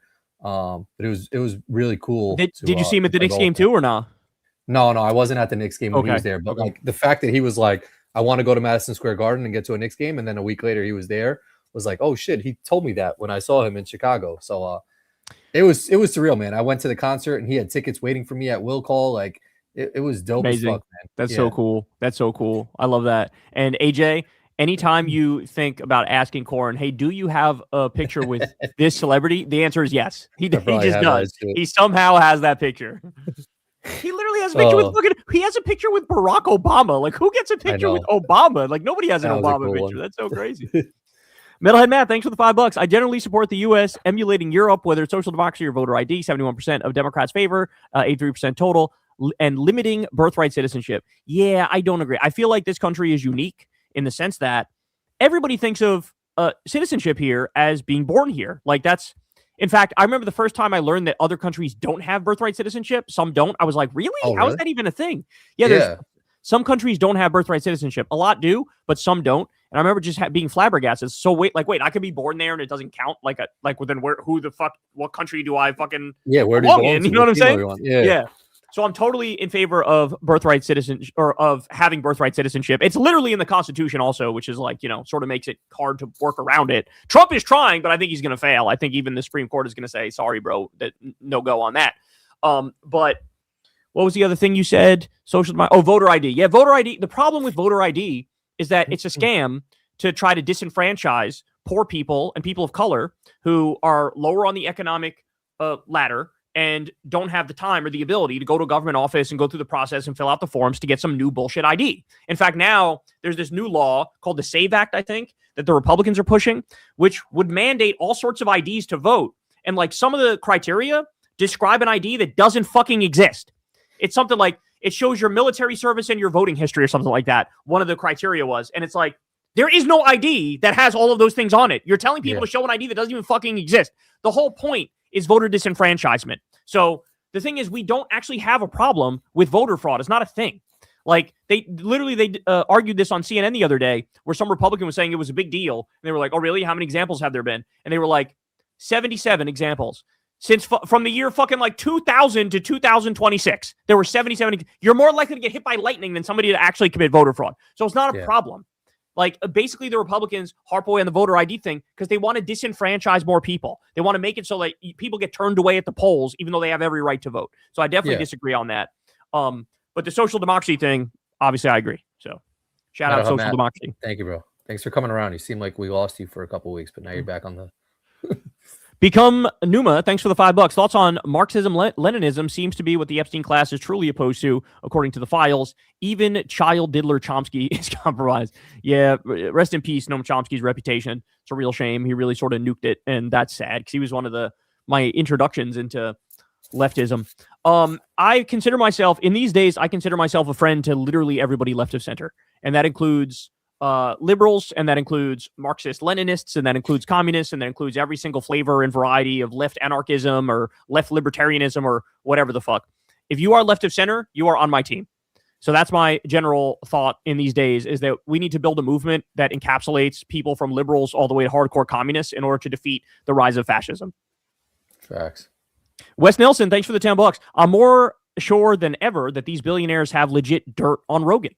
I don't know how his wife can look at him in the eye, and I don't know how he can look at his daughters after running cover for Epstein. Yeah, I mean, honestly, what I think it is, and I talked about this today, it's just he's now literal friends with Donald Trump. He texts him, he calls him. He's friends with J.D. Vance. He's friends with Elon Musk. He's friends with Peter Thiel. He's friends with Mark Andreessen. He's friends with Mark Zuckerberg. Like, those are his boys. And so in the same way he has his comedy friends who he never turns his back on them, now he's got his political friends and his billionaire friends and he never turns his back on them. And so, now he's looking to find like the positive spin on the Epstein class shit. But in the process, he's pissing away his audience. So he's going to continue to do that. He's going to continue to piss away his audience because his audience sees through this shit for sure. And it's kind of sad because I remember when we were even there, like he was like admitting to us that like Trump was trying to get on his show and like Donald Trump Jr. was trying to vouch for him and like, you know, putting in these cases for him to be on. And like he was sticking to like his shit where he was like, nah, man, I'm not going to have him on. I can't platform that shit type of like deal. And then he just gave in, you know, like when he fucking won and had power. But like, I specifically remember him telling us like they're trying real hard to get Trump on my show. And I don't think I'm going to do it, man. But then he gave in. There's an old clip of him on Lex Friedman explaining in great detail why he didn't want to have Trump on. And he was basically like, I think you'd be surprised at how easily you can humanize a character like Trump, and you can end up helping a character like Trump. And, you know, you might... He did that exact shit. He ended up doing that exact same shit where he humanized him, he normalized him, and we know what it led to. It led to fascism, you know? Facts. V-Man, thanks for the $10. Love Bad Bunny's halftime show. Having the owner of Tanitas in Brooklyn and showing off her address so she would get more business was great. Thought the message went over too many people's heads. Yeah, good points. No, I don't know if it did, though. Bro. I have a friend in Houston that texted me, and he saw it, and there was a girl on Instagram or TikTok who made a video highlighting that moment of this old lady that has a bar or some shit.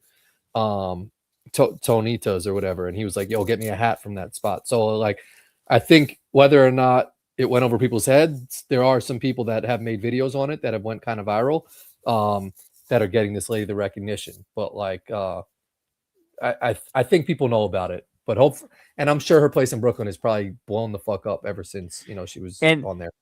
I also love how the right wingers were melting down, but like, you know, they would always scream about like LGBTQ shit, but in this one you had like sexy women twerking and shaking their asses, and they were still complaining. It's like, so wait, you can't do some LGBTQ shit? You can't do some heterosexual straight ass shit of women twerking? Like, what can you do? And the answer is obviously nothing if it's brown. If you're brown and you're doing something, they're against it, you know? Yeah. It's like their message was basically just like fucking world peace and happiness. And they're just like, this is dumb. This is disgusting. So fuck you. We hate you. Like, what can you say that will make people happy? Oh. JJ saying, thanks for the $5. Hi, Kyle and Corin. I watched the TPUSA halftime and it was boring as fuck. I have more fun watching bad movies like Batman and Robin than this. Why'd you watch that shit, bro? What you expect? Somebody had to do it. You know, there was like the real view. It was probably like 15,000 or something like that. Real viewers, maybe 100,000 at most, but they botted that shit and made it 5 million or 6 million. And now everybody knows it's botted. It backfired so hard. I just love how much TPUSA is falling apart these days. You know. Peppy Luscious, thanks for the $10. Don't answer if too personal, but I'm curious if friends turned adversaries like Rogan, Jimmy Dore, etc. have reached out to you since their fallout. I wouldn't know, bro, because I blocked both of their numbers. So, see, there's this thing when you have principles and you have values and you have convictions and you really believe stuff. When you see a former friend totally go off the deep end and humiliate themselves, that's what you do.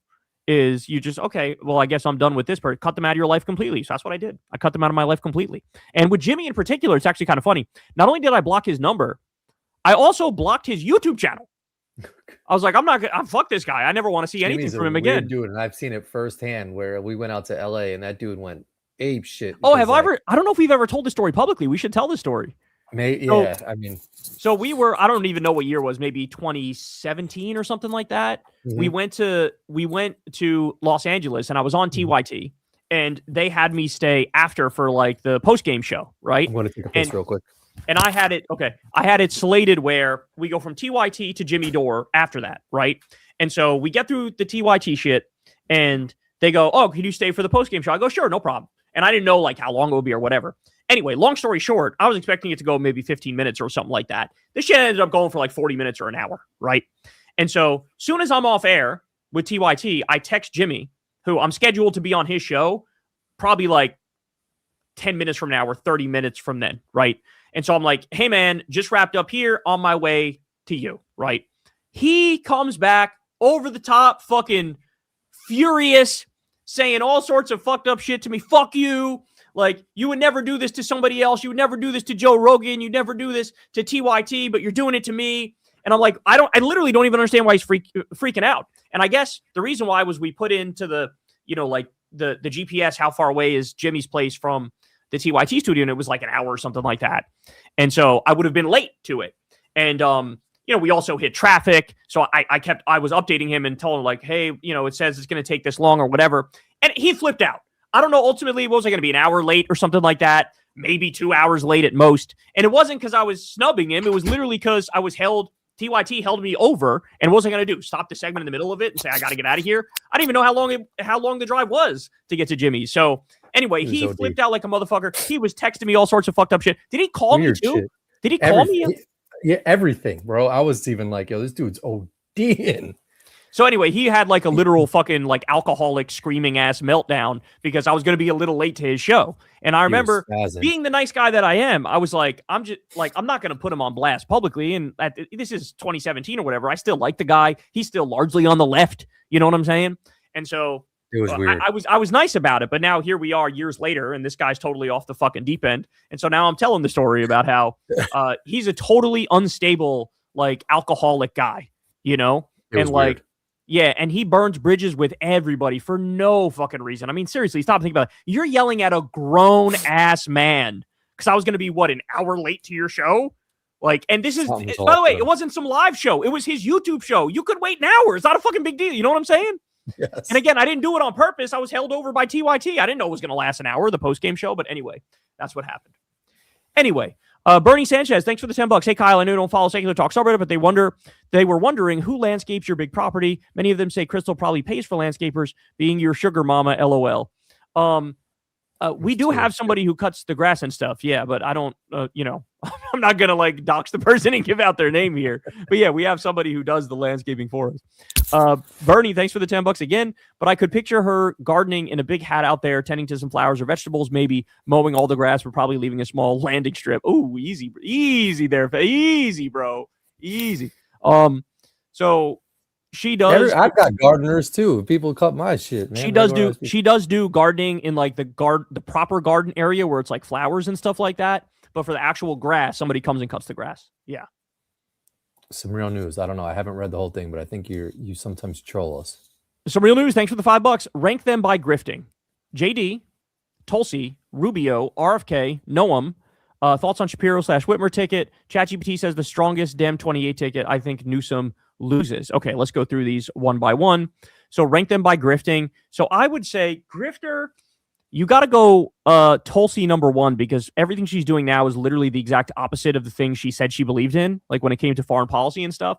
So she's got to be number one. She's literally trying to help Trump steal the midterms now. So she's number one. Rubio has always been a hardcore neocon and has always sort of repped that, and now he just sucks Trump off and reps that. So he's not as much of a grifter as much as he's just like a dangerous person. RFK is just a psychopath. I wouldn't say he's a grifter, but I think he's just like genuinely idiotic and conspiracy-minded. JD is probably number two behind Tulsi, because JD also used to be like an anti-Trump guy, and now he just rides Trump's nuts all the time. Yeah. And I think he's grifting. And Noam is just in over her head. I wouldn't say grifter necessarily. So the top ones are Tulsi and JD, I would say. The rest of them are fucked up in their own way, but I wouldn't say grifter. Thoughts on Shapiro and Whitmer? Shapiro annoys me because he does a Barack Obama impression, and I really think he should stop doing that. It drives me crazy. I just hate people who do the copy of Obama. Like, just be your own person. You're a grown-ass man.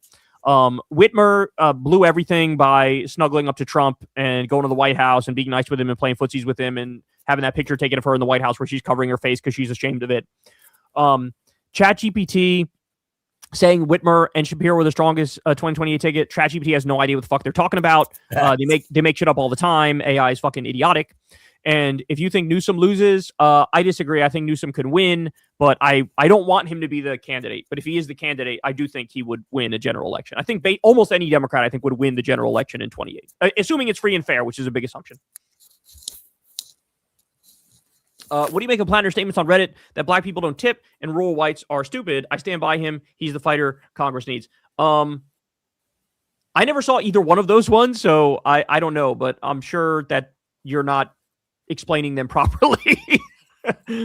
He said a lot of shit that I saw, but most of it was like commie posting. I didn't see anything about rural whites being stupid or black people don't tip.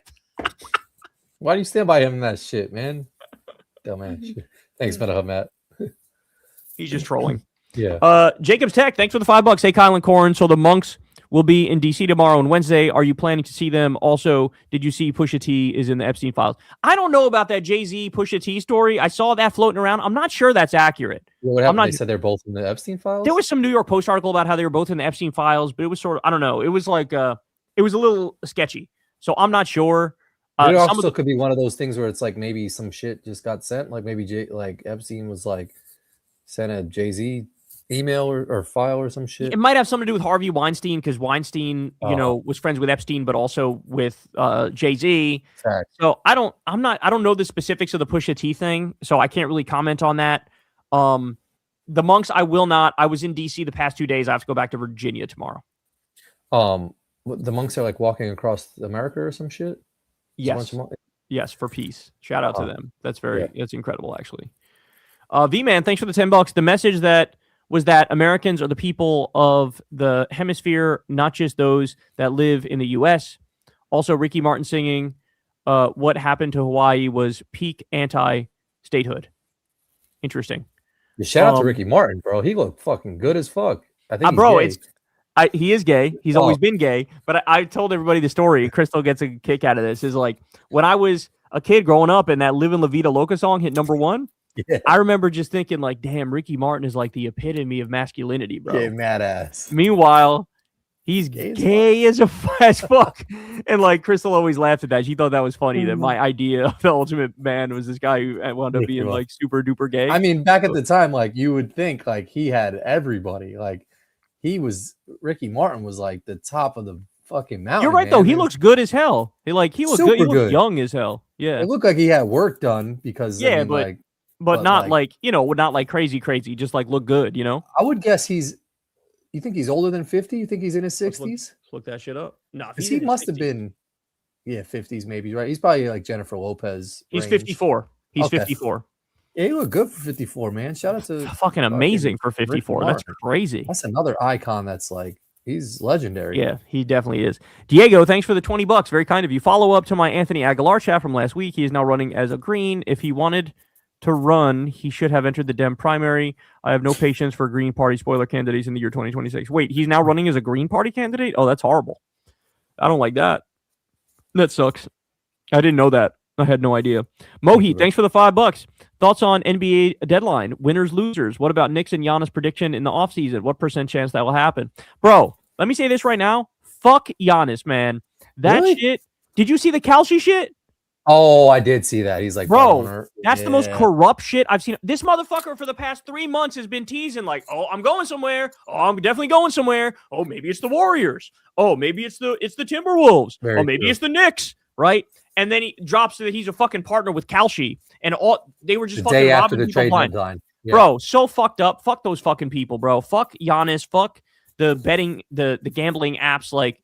Prediction markets, they call it. They're so fucking full of shit. I think they said like 23 million or 32 million was bet on predictions of him leaving or staying. And then to your point, the day after the trade deadline, he comes out as an investor in Kalshi. It's like so fucking crazy, bro. So crazy. Some legal ramifications or some I know shit, you would it's think, so out of right? control. The integrity of the NBA is now cooked because now you're gonna have people who have these deals with these companies, or they're in debt, or they're trying to win money, and they're like gonna throw a game or whatever. Like, it's enough already. They got to fucking reel this shit in. And if anything, it's going the opposite way. They're snuggling up more and more now, the NBA, with all these shitty ass companies. Yeah, that was. But what are your thoughts? Any winners and losers in the trade deadline? I mean, I love Alvarado to the Knicks, man. Like, He's cool. I like him. The New York story, like his grittiness. Who else? Porzingis to Golden State's kind of good. And not for nothing. I'm gonna gonna fill up my water. You can keep talking. Yeah.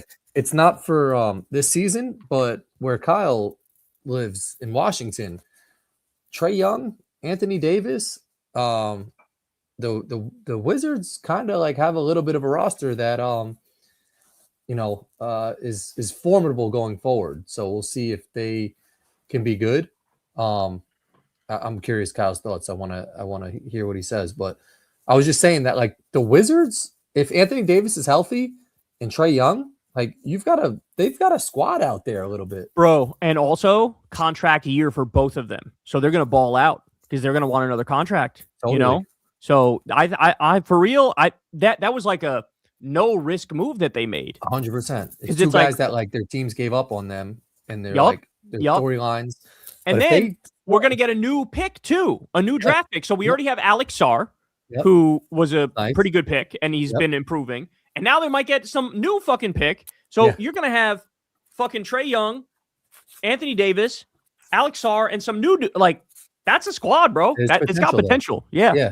Oh, totally. T-Lane, thanks for the $10. With Canada and Greenland to become the 51st, 52nd state, what should be 53? That way the U.S. can be indivisible under God and math. Alternatively, we could just combine the Dakotas, Virginias, and Carolinas. Yeah, I mean, I'd be fine with that. But Canada and Greenland, they're not going to actually become the 51st and 52nd state. Yeah. They would sooner, like, steal them and make them territories than states. As soon as they realize if they make Canada a state, all those people are voting blue, and then we have permanent Democrat majority. So, Wes Nelson, thanks for the $5. Already 5 minutes into the pod, and the live chat has already had more traffic than the TPUSA halftime show. Oh, that's hilarious. Thanks, yeah, that shit was embarrassing. Funny. Diego, thanks for the $10. The statement released by Chomsky's wife was hypocritical garbage. Dude forever tarnished his legacy by advising Epstein on rehabilitating his image plus their business relationship.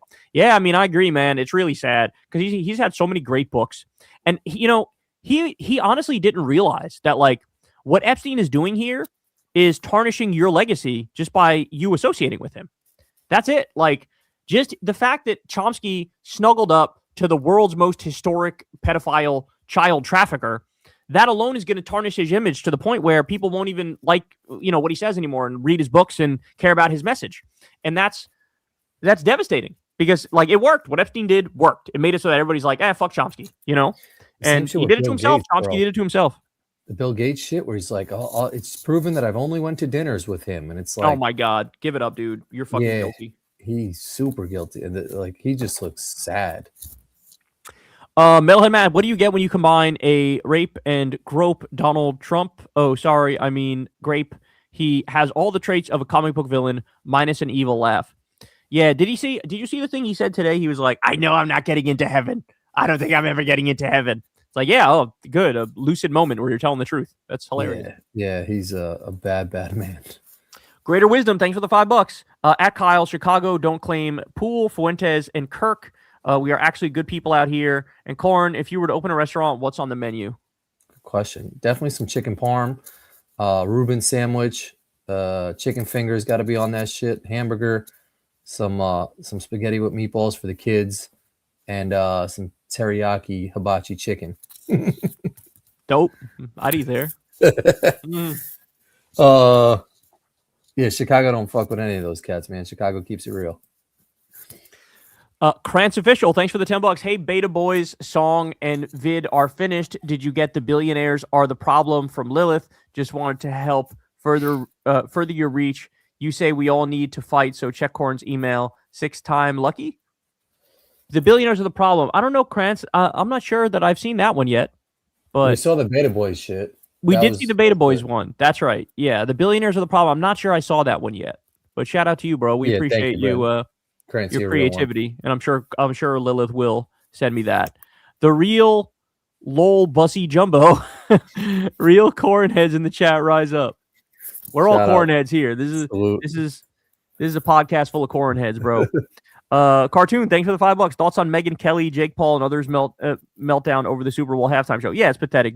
If you watch the podcast from the beginning, Cartoon, you'll see we were talking about this. It's pathetic. It's funny how I feel like any of the plausible deniability that the right pretended to have back in the day is just now all gone. Like now it's just all like, hey, we're racist and we're just gonna be racist and say racist shit. And like, meanwhile, Jake Paul's girlfriend is from the Netherlands. She's like an immigrant. If she lives here, yeah, but like she's white, so they think like, oh, that's fine. You know, that's how these people think. And Megyn Kelly was screaming at Piers Morgan about this, and she said like, you need to speak in English, not just entertain the Latinos. She said like Latinos. And it was like, oh my God, this drunk old white lady just like fucking making a fool of herself.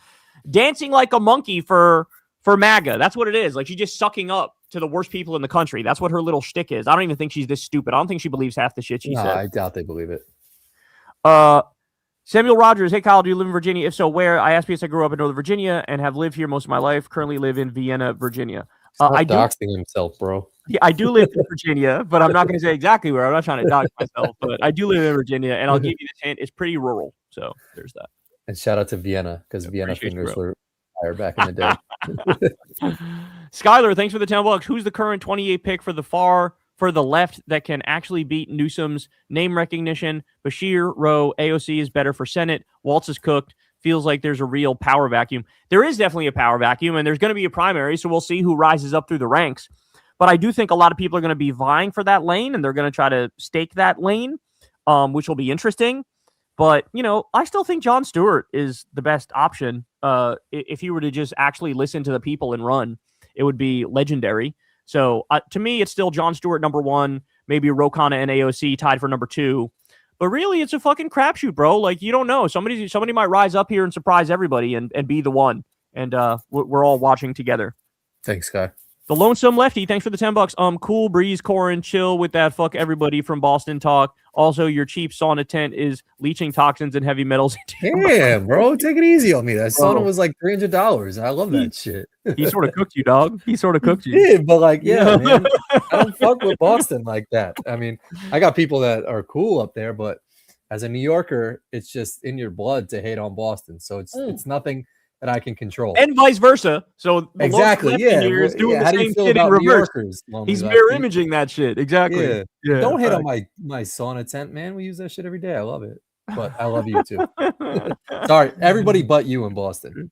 Shocked guy, thanks for the $5. You're trapped in a big mall for 24 hours. Pick the group hunting you: 2 tigers, 12 gorillas, or 250 cobras. What do you choose, and what do you refuse? It's a good question. What would you pick, Corin? I would say the 2 tigers, because I feel like you could. Oh, you're tripping. You really? Because you could avoid them. Like 250 cobras, like you're gonna stumble upon one of them shit somewhere. 12 gorillas. But I'm about to hit you with some shit. Okay. The 2 tigers will actually hunt you down, because that's what they do. They hunt and they eat. So they're gonna hunt you down. The gorillas are smart. They might actually hunt you down.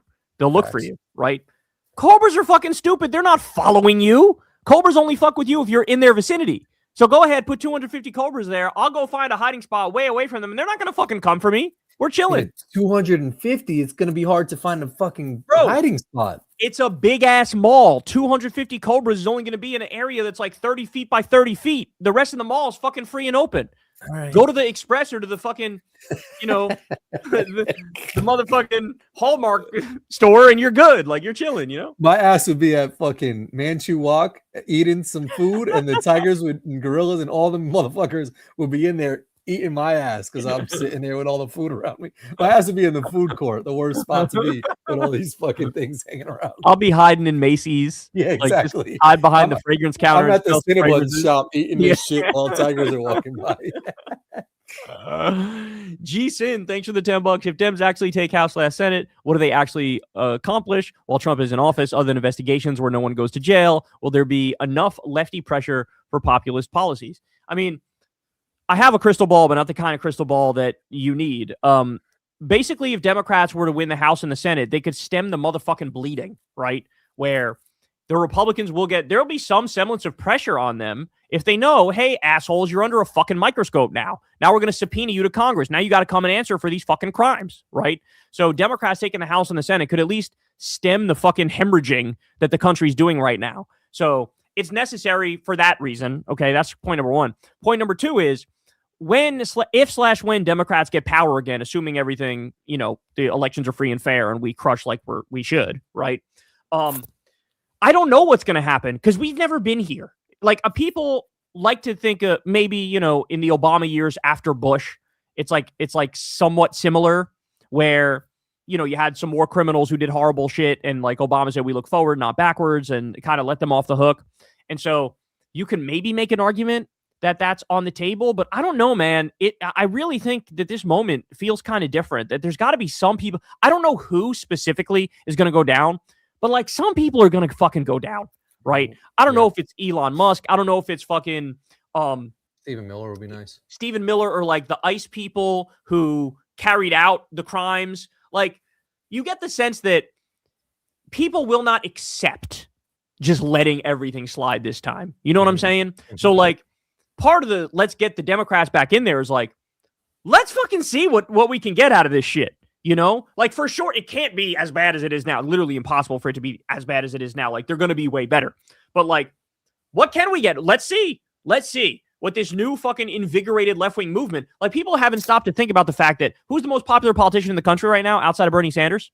Zoran Mamdani, the Democratic Socialist mayor of New York. Okay. There's big changes happening. Like you can't stem that tide forever. Like at some point, the popular grassroots energy overtakes the party and now makes it so that like change is going to happen one way or the other. The specifics of that change, I don't know yet. We'll have to see. Thanks, Jason. Ion, thanks for the $10. Was at Whipple MPLS on Saturday, and MNSP literally kettled everyone into a parking lot and blitzed us. Shot 40 M at runners. We gave them hell, though. Threw hella dildos at them. Couple caught some to the face. Much love. That's amazing. Thank you, Ion. Appreciate you, bro. And stay safe, bro. That shit sounds scary. Fact. QC man, thanks for the $5. What kind of moral rot do you have to be okay with seeing a 5-year-old suffering with a busted appendix and give him painkillers? Abolish ICE. 100%, bro. That story fucking broke me about Liam. And no, the other one now too. You're talking about that's the little girl, right? Yeah, it's the little girl who they gave the medicine to ICE and they didn't even offer. I covered that one today. Yeah, that one was fucking horrible, bro. That one was horrible. This cute little girl. Kids. They didn't even tell the parents, and they took her to the hospital. They gave ICE the medicine, and ICE didn't give her the medicine. Just evil shit. Guitar Pro, thanks for the $10. Love seeing Green Day at the Super Bowl. They played in Minneapolis recently and added Stephen Miller to their lyrics on their song Holiday, which is an even more scathing rebuke than American Idiot. Yeah, facts. Yeah, shout out to Green Day. Also, I didn't know the Three Doors Down guy that died. Yeah, away. 47, so young. Did he die by suicide or some shit? Or no, I think it was cancer. He had cancer. Right. Yeah, I think it was. Fucking horrible, sad. Man. Yeah, that is so bad. sad. So sad. Shout out to Green thanks Day, for the $20. Yeah. Have you been to Waste Management Open in Phoenix? It's fun to watch pro golfers with friends in nice weather when it's cold elsewhere, and fun to watch drunk people act stupid, like the real life version of Happy Gilmore. See the reels. I did see the reels. That tournament has always been out of control, dog. It's always been horrible, but it's getting worse. It's getting worse. There's that asshole prankster on YouTube, Jack Doherty, who like was screaming in somebody's backswing and he got kicked out or whatever. Like really fucking shitty stuff. So I really don't like the fucking antics and the fucking ridiculousness and the fucking up the tournament and stuff like that. I really don't like that. I've never been there. Corin, you may have been there. I was there. I think it was 2 years ago or 3 years ago when the Super Bowl was in Arizona. I was there in Arizona. I went to the Super Bowl and actually went to Waste Management that same weekend. They lined up the same weekend. And were you on the 17th hole? I went to the 17th hole. I went to that shit. It's kind of wild because we had a wristband. My friend actually was like the one who ran the whole like tournament. So he got us like an all-inclusive wristband. And that whole hole around the outside there's multiple bars and food and drinks. And like we were wilding out. And it was like, you could walk all the way up to the end of the hole and kind of watch from that angle. You can be at the front wilding out. And it's just anarchy. Like everybody there is just getting wasted. Like there was a dude passed out, drunk, like people were just getting witless there. And it was kind of cool, but in the golf etiquette, it kind of was like, yo, I don't even know how people are concentrating in this shit. Yeah, reel it in. It's wild. Reel it in a little bit. It's like the opposite of the Masters. How the Masters is like everything's perfect, everybody's etiquette is on point. This is like here's a bunch of drunk college kids going crazy. You know what I'm saying? Was there a dude? Which is fine to an extent. Like that's the identity of the tournament, but some of the shit goes too far. You know? Was the dude? I saw it was like an Asian guy was putting to maybe win the tournament, and a plane flew over, and then someone was yelling in his backswing too, or some shit. I think it happened twice. Matsuyama, I think, was in the playoff, and it happened twice, and like that's fucked up. I feel horrible for him, you know. And he ended up losing. Yeah, it's fucked up. It's fucked up. Yeah, but I have been. It's super dope, and if you're out in that area, I would like go check it out. V-Man, thanks for the $10. Kyle, you and Crystal should bring on James Tallarico to talk to. According to an internal GOP poll, he is cooking Ken Paxton by 3 points. Also, he is for disbanding ICE and is critical of Israel. So he's been invited on Breaking Points in particular, and he always rejects them. He always rejects them. Yeah, very weird. Very strange. I don't know why, but he keeps rejecting them. Thanks, V-Man. Jagger, thanks for the $5. Hey, Kyle, did you see Teamsters endorsed Greg Abbott? What? Dems need to tell some unions to fuck off and not pander to them. Bro, that is crazy. Let me look that up. The Teamsters, I can't believe that. Teamsters endorse, I can't believe that. Endorse. Greg Abbott is the Texas guy, right? The Texas guy who's in a fucking wheelchair who's like a demon. Oh, okay. So to be fair, I think it's just the specific chapters there, not like the whole Teamsters. Let me say Houston Chronicle. Teamsters back Greg Abbott as union split endorsements in governor's race. Governor Greg Abbott on Wednesday drew the backing of, hold on, this thing just hit me with a, oh no, they're hitting me with the thing where you gotta like pay to read the article. Oh, yeah, but I think that's the gist of it though. I think it's that like the specific union, one of the unions in Texas did that, which is still fucking inexcusable, but it's not like the national union did it. But yeah, it's fucking unacceptable. So shout out to you, Jagger. V-Man, thanks for the $5. By the way, how cooked for the GOP if they are losing in an internal GOP poll in Texas? At this point, the Senate is now realistically in play. Yes, but, and I think I'm going to do a segment on this, not tomorrow, but Wednesday. There was an article I read that literally like sent chills up my spine about Trump's plan to steal the election, where what's going to happen is they'll count the votes on election day. In those votes, usually the Republicans have a slight edge with the votes that come in on election day. Then after that, in many states, that's when they count the mail-in ballots, right? And the mail-in ballots always skew massively pro-Dem. And so what people are saying now is when those votes come in on election day and the Republicans look like they're up, and then the mail-in ballots start to come in and Democrats take the lead, Trump is going to start screaming bloody murder, and he's going to start saying they're stealing it, they're rigging it. Then Trump is going to send ICE or the National Guard to go and seize the voting machines and the ballots in these places and say, oh, there's voter fraud happening, so we have to seize it. And then he's going to do that, and the Democrats are not going to send the state police to like block them from doing that. And then they're going to take the ballots, and we're never going to know who fucking wins, and they're just going to say, well, we ended up winning or whatever, you know? And so I read that article, and I was like, holy shit, that's going to happen. He's right. And then you see this other stuff. I'm reading this now. This came out in The Atlantic. State election officials are so alarmed by what the feds are doing that some worry they're trying to rig the midterms. And so the FBI is like talking to the state election officials, and they're like doing meetings with them. And the state election officials are like, what the fuck is the FBI? Like, you have nothing to do with this. The elections are run by the states. Like, what are you doing? Like, stop fucking talking to us. Right. And so the more I read, the more scared I am that he's going to do it. So what everybody should do is vote on election day. Don't vote by mail. Vote on election day at your fucking polling place, okay? So because we need to make it so that we're up the whole time. We're up on the votes from the day of, and we're up on for the votes when it comes to mail-in votes. Yeah. That's the best thing to do. The other thing is I'm calling on all Democratic governors and all Democratic mayors, any Democratic elected official. You need to have the state police and the local police, for that matter, ready. You need to prep them. You need to brief them. You need to say, here's what the fucking criminal president is going to do. He's going to try to destroy American democracy and seize the voting machines and the ballots. So you need to be prepared to block the National Guard or ICE thugs from going in there and illegally seizing the ballots. You need to be prepared to do that. I'm ordering you to block them if they try to meddle with this fucking election. And if they're not, if the Democrats are not prepared and they don't do that, then we're in a hell of a lot of motherfucking trouble, you know?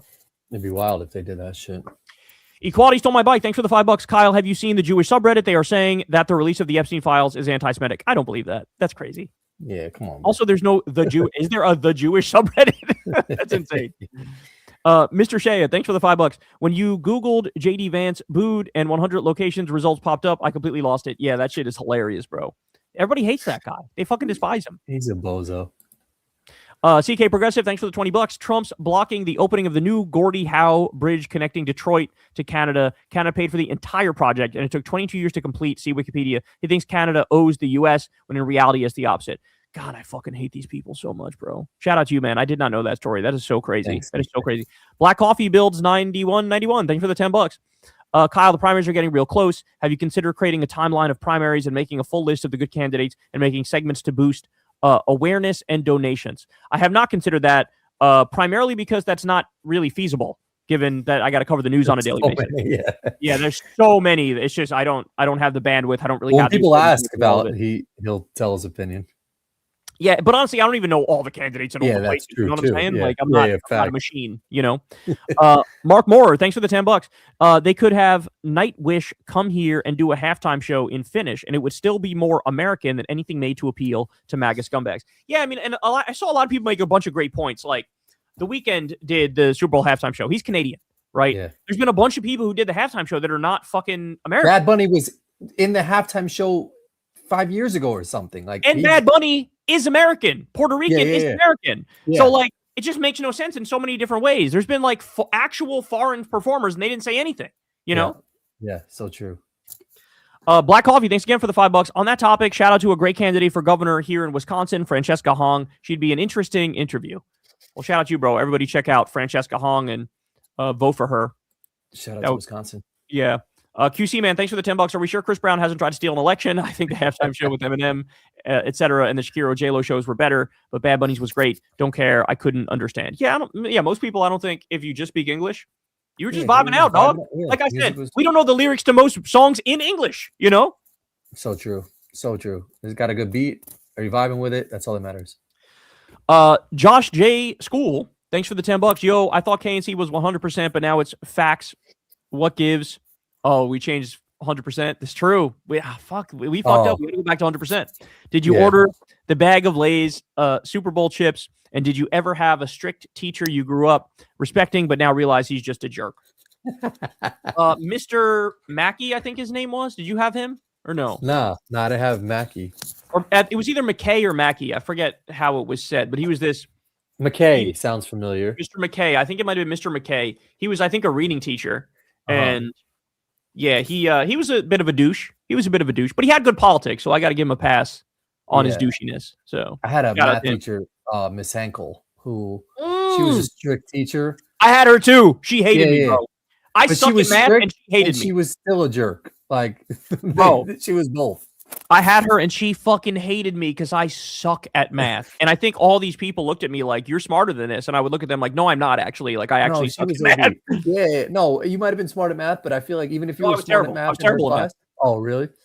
I feel like anyone who even was smart at math, she made you feel like you're dumb at math. Just the way she had this projector, and you remember she would always just write on her projector shit, and she would erase it with the. I fucking hated that math class. But no, I didn't see a Super Bowl bag of chips. I'm gonna look that up because I'm curious. But now we'll try to work in some more 100% because I didn't realize. I was just about to say facts to that shit again.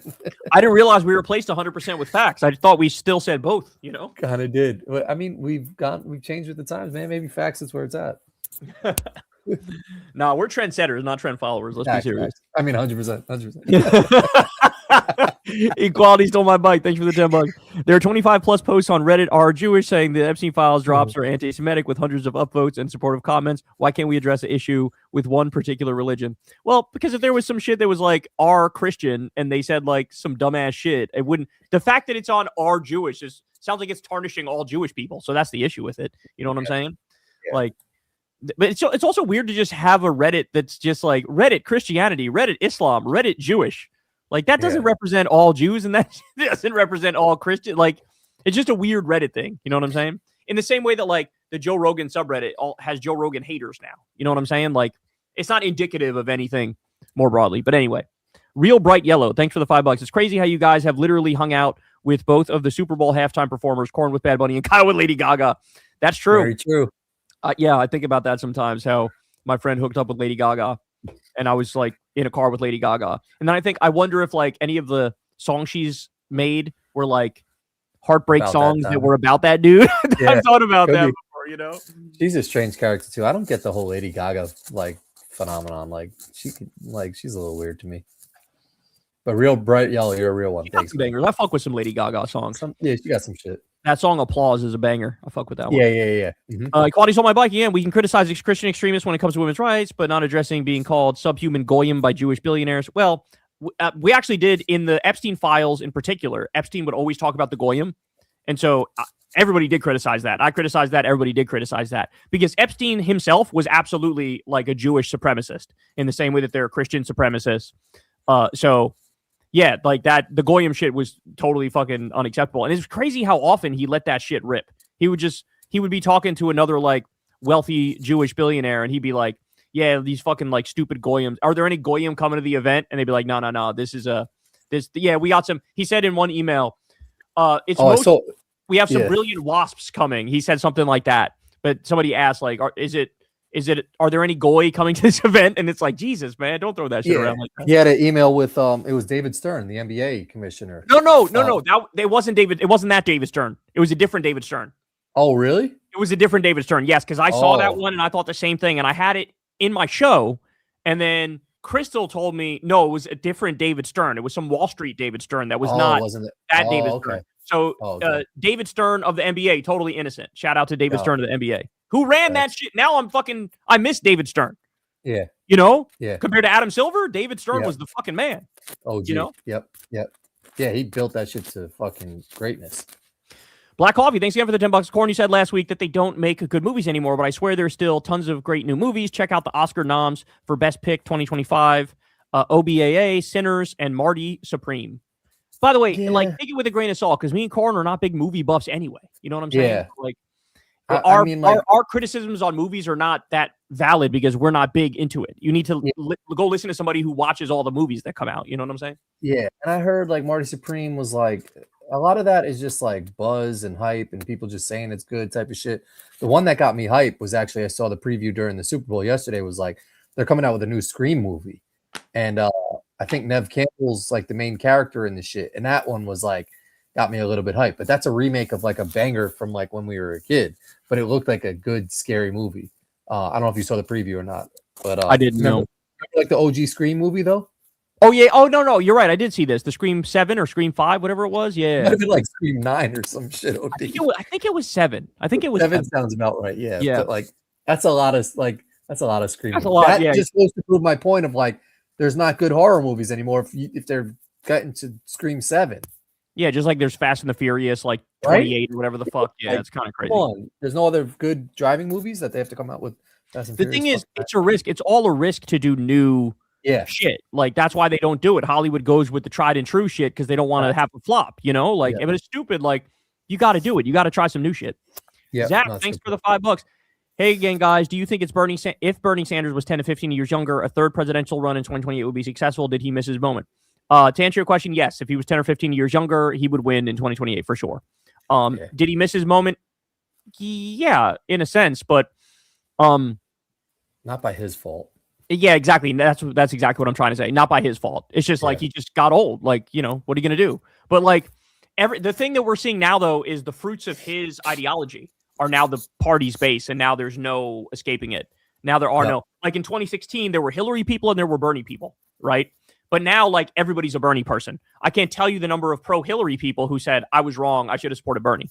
Jennifer Welch of I've Had a Podcast is the perfect example. And her whole audience is the same, where it's like they were Hillary people, but they're like, we were wrong. We should have supported Bernie. And so now that's the whole base. So he won. At the end, he's getting the last laugh, in a sense, you know? Yep.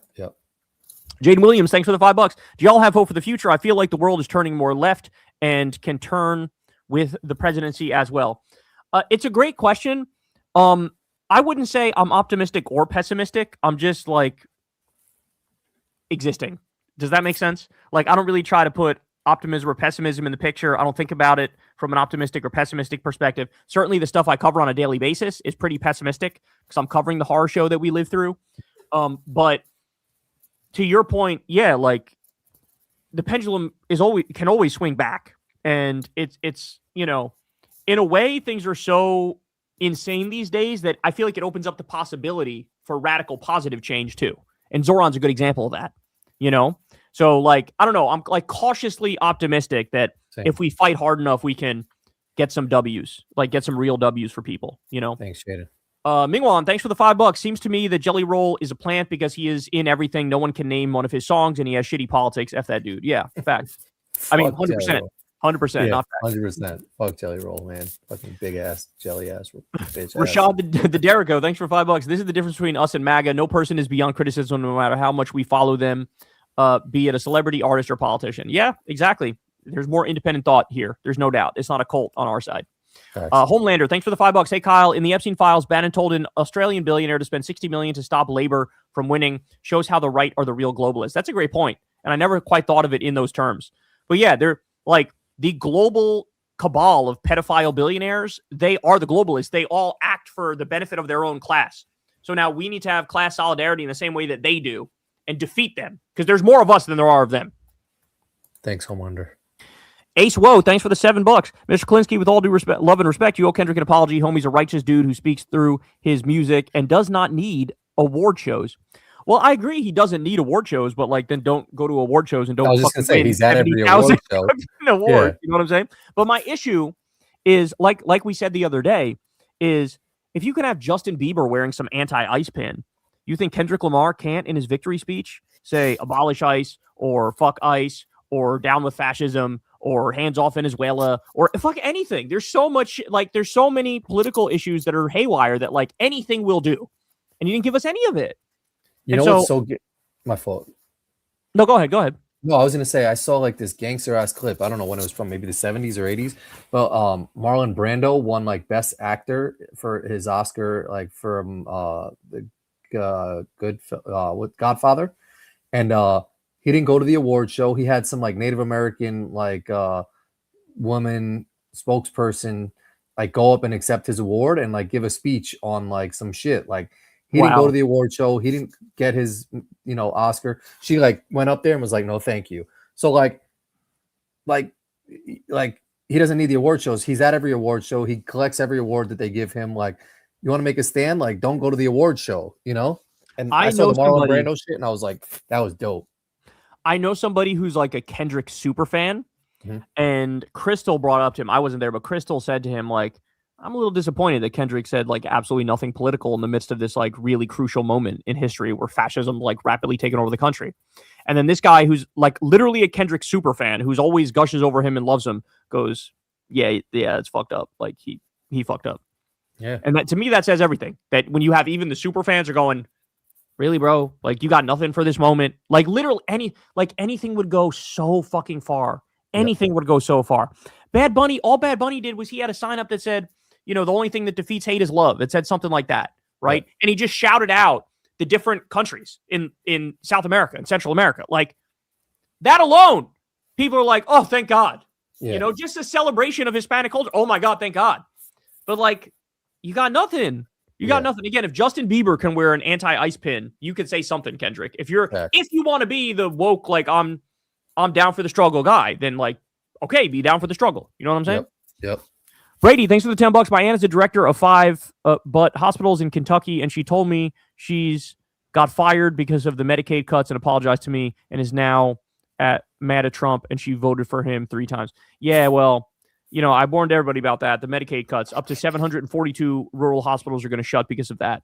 And by the way, you know what they have the nerve to do, Corin? They signed a bill that made it so like 700 plus hospitals are going to go out of business, right? Then Trump signs a bill which like funds a handful of rural hospitals. And they do a big show of like, we did an amazing thing for rural hospitals, but it's still like a net shutting down of hundreds of rural hospitals. Yeah. And like, this is how brazen they are, is they'll like destroy your life and then give themselves credit for like they'll steal $1 from you and give you a penny back and then give themselves credit for giving you a penny back. You know what I'm saying? Yeah. No, that's a perfect analogy. Many such cases, Brady. Yeah. Yeah. Many such cases, Brady. Sucks.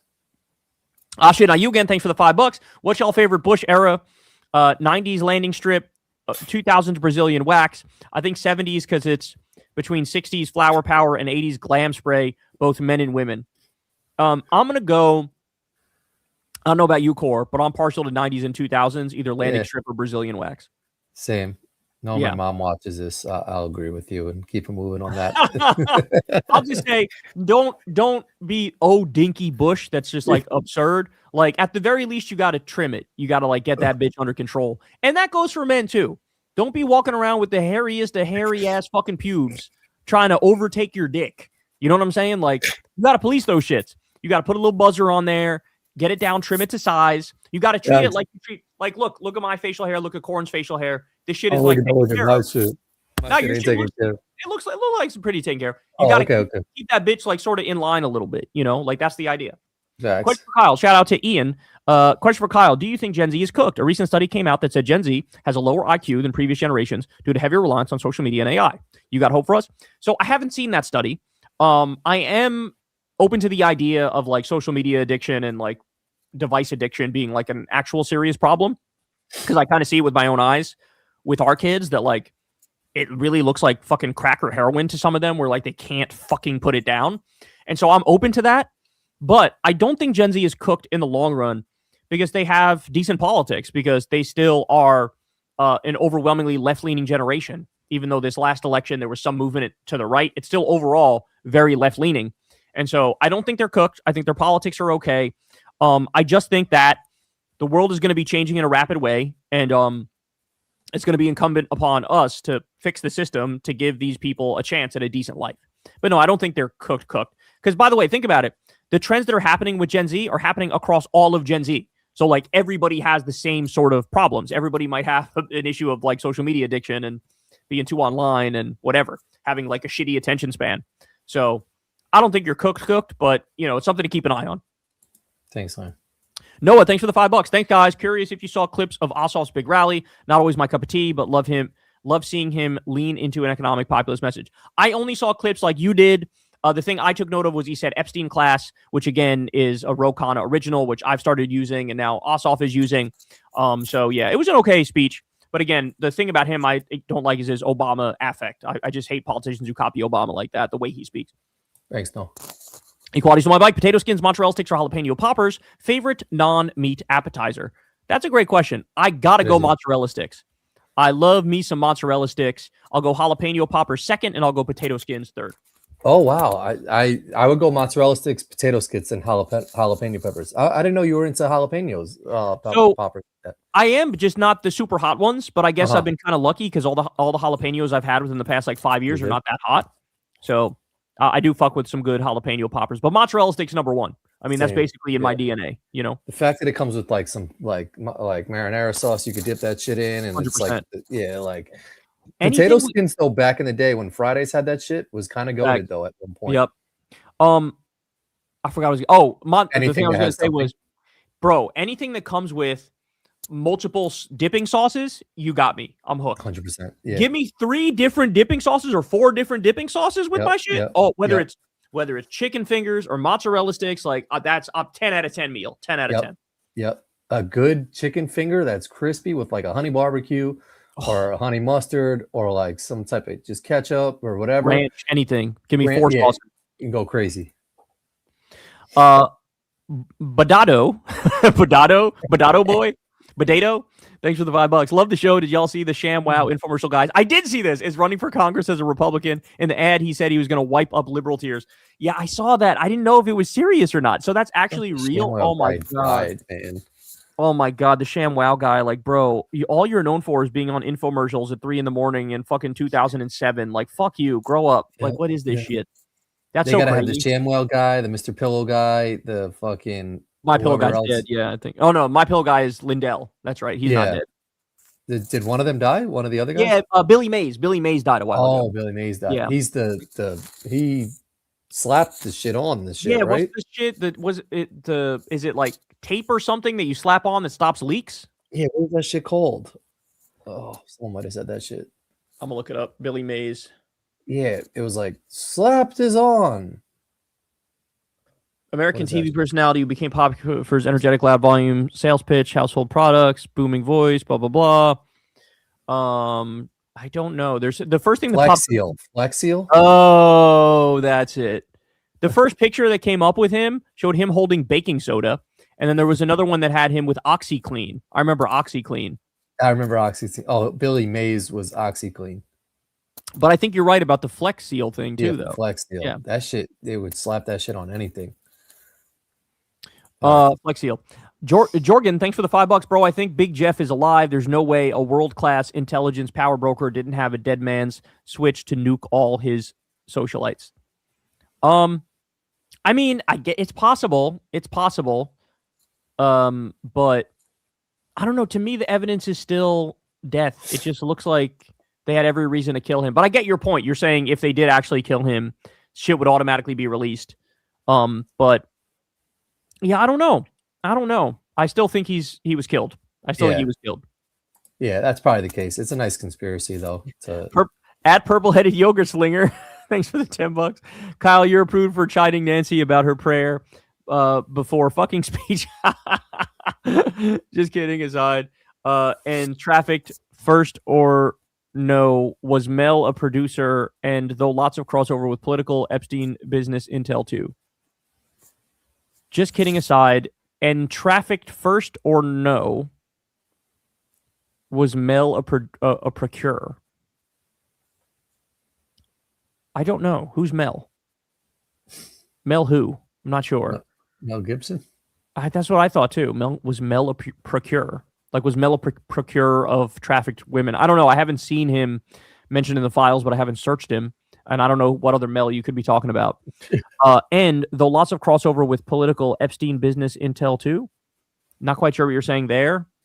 But he definitely had intel on people in the business community, if that's what you're saying. For sure, he had politicians, celebrities, business people. Yeah, I don't think I'm understanding your thing properly, but I gave it my best shot, bro. But we appreciate you. Rashad, thanks for the $5. Bald guys are hit or miss. You could go Mike Coulter or Stephen Miller. Yeah, you could also go Mark Andreessen, who's got a cone head and he's bald. That dude is struggling. Michael Jordan looked good with a bald head, though. Oh, of course. He's always looked good with a bald head. Equality stole my bike. Thanks again for the $10. DHT is the hormone that causes awesome beards, but also causes balding. This is why bald dudes have awesome beards, and is why Matt Walsh spends 70% of his paycheck on wigs. Oh, damn. Hey, shout out to you. You just may have opened up a whole new fucking Matt Walsh. I'm going to look at his head now and see if maybe you're right, bro. Let me see. Maybe you're right. Yeah, maybe it is just a fucking... I'm not sure, but... I never heard that before, but that's injury that like balding guys have great beards because of the DHT hormone. Maybe, because I've never had great facial hair, but like it grows in nicely where I have it right now. Like you could see everything where I have it now, it grows in like nice and fucking and good and thick. But like everywhere else, it's not that like strong. It doesn't like really cover the area. But then again, you have a great beard and your hair is fine, so like maybe they're wrong. You know? Yeah, but mine, like when I shave here, it grows in here too. It's like chill, like just grow here. Right, yeah, you got to line that shit up in order for it to stay. Yeah. T-Lane, I'm currently making pizza dough, and I might make burger buns while I'm listening to you guys. What would be a Corin, Kyle and Corin burger/pizza? All right, so basically make my own burger, make my own pizza. So pizza, I would say, give me... I love the idea of bacon on that bitch. I love the idea of peppers on that bitch. I love the idea of... I fuck with mushrooms and onions on that bitch. Damn. Yeah, so give me all that with some marinara sauce, red sauce, and like fresh mozzarella. That would be my... And maybe a little bit of drizzle on top. And for the burger, I got to go a little bit classic. I'll go with a bacon cheeseburger, but hit me with Swiss instead of American. And hit me with ketchup and mayo on that bitch. Yeah, ketchup and mayo I'm sold on. I like bacon. Throw some cheddar cheese on that shit. Definitely like a nice soft potato bun. Yeah, sometimes you can get funky, throw an egg on that bitch. Pizza, I'll just keep it gangster with cheese, pepperoni, maybe some, bacon on that shit too or something like that. Chicken, grilled, like crispy chicken. So all of that shit. 10 out of 10. Shout out to you, bro. Mitchard, thanks for the $20. Just curious on what you guys think about the Trump administration and talks with Alberta separatists and providing them $500 billion line of credit to foment the breakup of my country. I think it's fucking evil. It's literally straight out of the Russian playbook. This is what they did in eastern Ukraine. in the Donbass, where they're like, oh, they actually want to be Russian and they're ethnic Russian, and now we're going to fucking send them money and send them support. And it's the same playbook.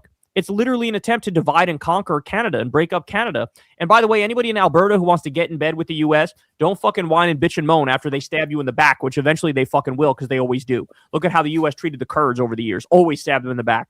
So don't get in bed with the great Satan and then be surprised when it doesn't work out. So I think it's fucking disgusting.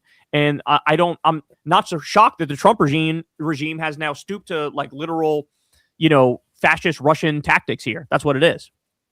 Thanks, man. Denji, thanks for the $5. How do we feel about Elizabeth Warren for 2028? We still mad at her for what she did to Bernie in 2020, or we forgive her for endorsing Zoran early? I have mixed feelings on her. You know what I'm saying? Like, I didn't forget stabbing Bernie in the back. But she's always been good in her own way. Like, she's got this anti-monopoly politics which she actually believes in, and like she's always been good on that issue. So if she were to run, and ranking the candidates, my guess is she would be close to one of the more progressive candidates, but not all the way. So she'd be probably ranked 2 or 3 or maybe 4 out of the list of candidates who ends up running.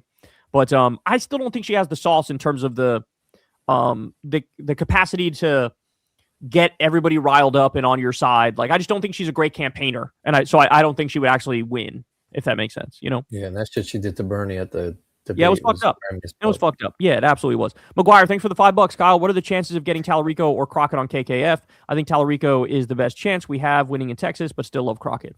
Yeah, shout out to you, bro. Like I said, Tallarico has been reached out to by Crystal, and for whatever reason, he keeps rejecting coming on Breaking Points. So I would be the same for Crystal, Kyle, and friends. And Crockett, I'm actually not sure if Crystal interviewed Crockett or not, but there might be a 50-50 chance to get her on, but I'm not sure if either one actually would come on. But whoever ends up coming out of that primary, I think has a decent chance in the general. I really do. Equality's on my bike. Thanks for the $5. Corin is correct. There is public and butt cheek hair transplants to the face/head. No lie. Look it up. Oh my God, bro. I just remember when Brian Urlacher was getting his hair transplant. I feel like I read somewhere that like you could get like your pubic hair or butt cheek hair or some shit put on your head. Bro, I don't have ass hair. Like, I got no ass hair, dog. And like, got some. But my pubic hair is like thick as a motherfucker. So I'm telling you, it wouldn't fit with my head hair. It's also not the same. Like, my hair head is kind of straight but a little wavy. Yeah, my pube hair is more wavy. So like it doesn't even fit with how wavy it is. You could change up your style. I think it would just look like I have pubes on my head. Yeah, it'd be weird. Yeah. Upset Pedestrian, thanks for the $5. I noticed the pepperiness in Dior Sauvage after you mentioned it last week. Which smoother cologne do you recommend? Shout out to the Burger Boss. Bro, let me tell you this right now. You asked the best question ever, because I have the exact answer for you. Ready? The good version of Dior Sauvage, I hope everybody's listening to this. This is super important, is Prada Luna Rossa Carbon. Get that shit right the fuck now. It's all the good parts of Sauvage without the bad parts of like the pepperiness and being like too strong almost. Prada Luna Rossa Carbon. You're welcome. You can come. Upset Pedestrian, come talk to me the next time we do a Kyle and Corin, and you can thank me then, because I fucking nailed it with that. And by the way, Corin told me earlier he's going away for 2 weeks, so after this we're off for 2 weeks, then we'll be back after that. So you have time to go pick that shit up. Yeah, Prada Luna Rossa Carbon. I'm telling you, bro. That's the answer, 100%. All the great parts of Sauvage without the bad parts. Good question. Wes Nelson, thanks for the $5. Is it just me, or does Post Malone look like a type of guy who smells like shit? To be fair to Post Malone, there are times where if you look at me, I look like I smell like shit too. Yeah, I probably smell like I look and smell like shit right now. But Post Malone does low key look like he smells like shit. George Wade, shout out to George the GOAT. Thanks for the $10, man. Don't sleep on the black diaspora. Nikki and the other turncoat ninjas can't come home again ever. Her next hit will come from the mayonnaise races. She better stay over there. Shout out to George, man. You got an awesome father-in-law. Yeah. I fucking love that. The mayonnaise races. He's right. I mean, but like, again, I don't know. You never know. Maybe they take her back in. Like, like if I think George, you're right, bro. There's no way. There's no way. She got to stay over there. Yeah. She turned her back on the whole black community. Like, to sell out to Trump is literally just like a fuck you to the entire black community and the immigrant community. And you know what I'm saying? Well, like so did OJ, and then when he murdered, his, wife or whatever, like No, that the was Black different. That was Society different. brought him back in. That was different. That was different because the thing about OJ was it's not even that people thought he was innocent. The reaction from the black community was like, how many times have we seen white people kill somebody who's black and just fucking get away with it? And like, it's not even a question. This is the first time it worked in the other direction where, yeah, OJ may have killed her, but like, let us get away with one because you motherfuckers get away with 1,000 of them. True. And so that's what that reaction was. You know what I'm saying? So it's different. That's one thing. Going full fucking fascist, MAGA, right-wing hack, the whole black community is like, fuck you and the horse you rode in on. Like, we're done with you, you know? Yeah. So, like, I really think it's different. I really think it's different, you know? But even if, like, her whole, whoever she's trying to get off for whatever legal charges or whatever, if Trump pardons all of them, you don't think she gets a pass on, like, I'd do that shit for my brother or some shit too, you know? That's a good question, but I don't think so because I think some of the people who she wants pardons for are held on state charges, which Trump can't pardon them for it. Even do that, yeah. So, like, there's nothing he could even do for some of them. You know what I'm saying? True. Yeah. Action F in Jackson. Action F in Jackson. Thanks for the $5. There's video of a MAGA nut running over a protester in Nebraska. Another protester got ran over in LA yesterday. Why is no one covering it? I haven't heard of this. Have you heard of this, Corin? I have not seen this at all. I haven't seen that shit. But they need to arrest those motherfuckers because I'm sure they're making a habit of it, right? They're making a habit of running over protesters. We saw this early on in which place was it? Was it LA? Yeah, where he had the U-Haul van. It may have been Portland or it may have been LA where somebody hit some protesters. But yeah, well, it started at the Charlottesville shit where the dude drove his shit through. That's right, and that guy's in prison for life now. Thankfully, he killed Heather Heyer, I think her name was. Crazy.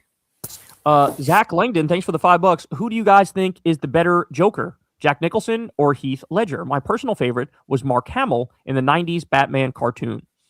I got to be honest, man. I maybe saw the Jack Nicholson one when I was like a kid in the 90s, but the Heath Ledger one, I don't even know if I saw that version of Joker, but I know everybody loved it because he like put on a phenomenal performance.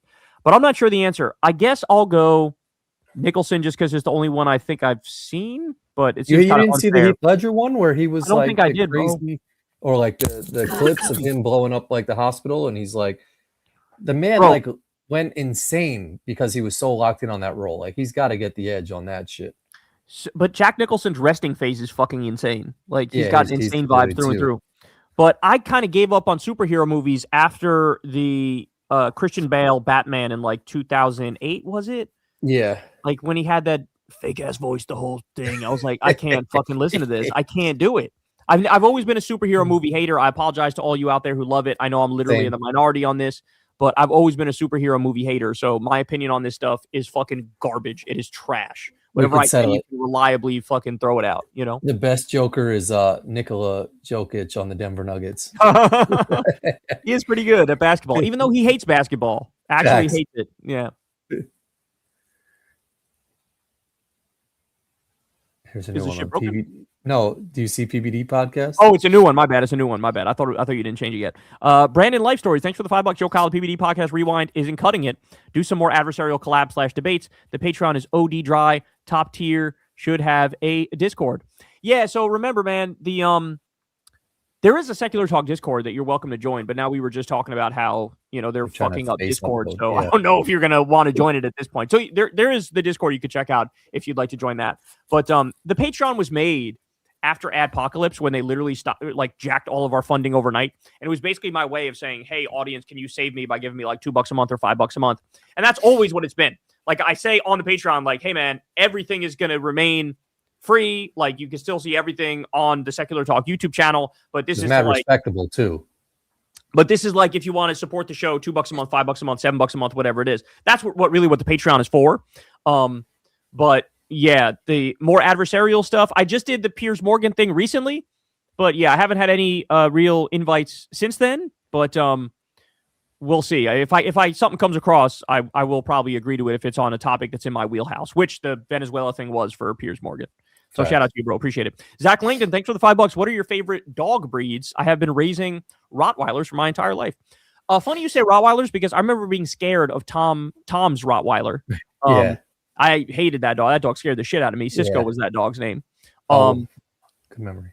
My favorite, I don't know the name of the breed, but it's got like kind of like a little bit longish hair, almost like a sheepdog kind of look to it. I love dogs that look like that. I had a dog, my cousin's dog, whose name was Duncan when I was growing up. He was that kind of a dog, almost like a sheepdog type look. A sheepdog mixed with something else, and just adorable ass dog. So I would say that.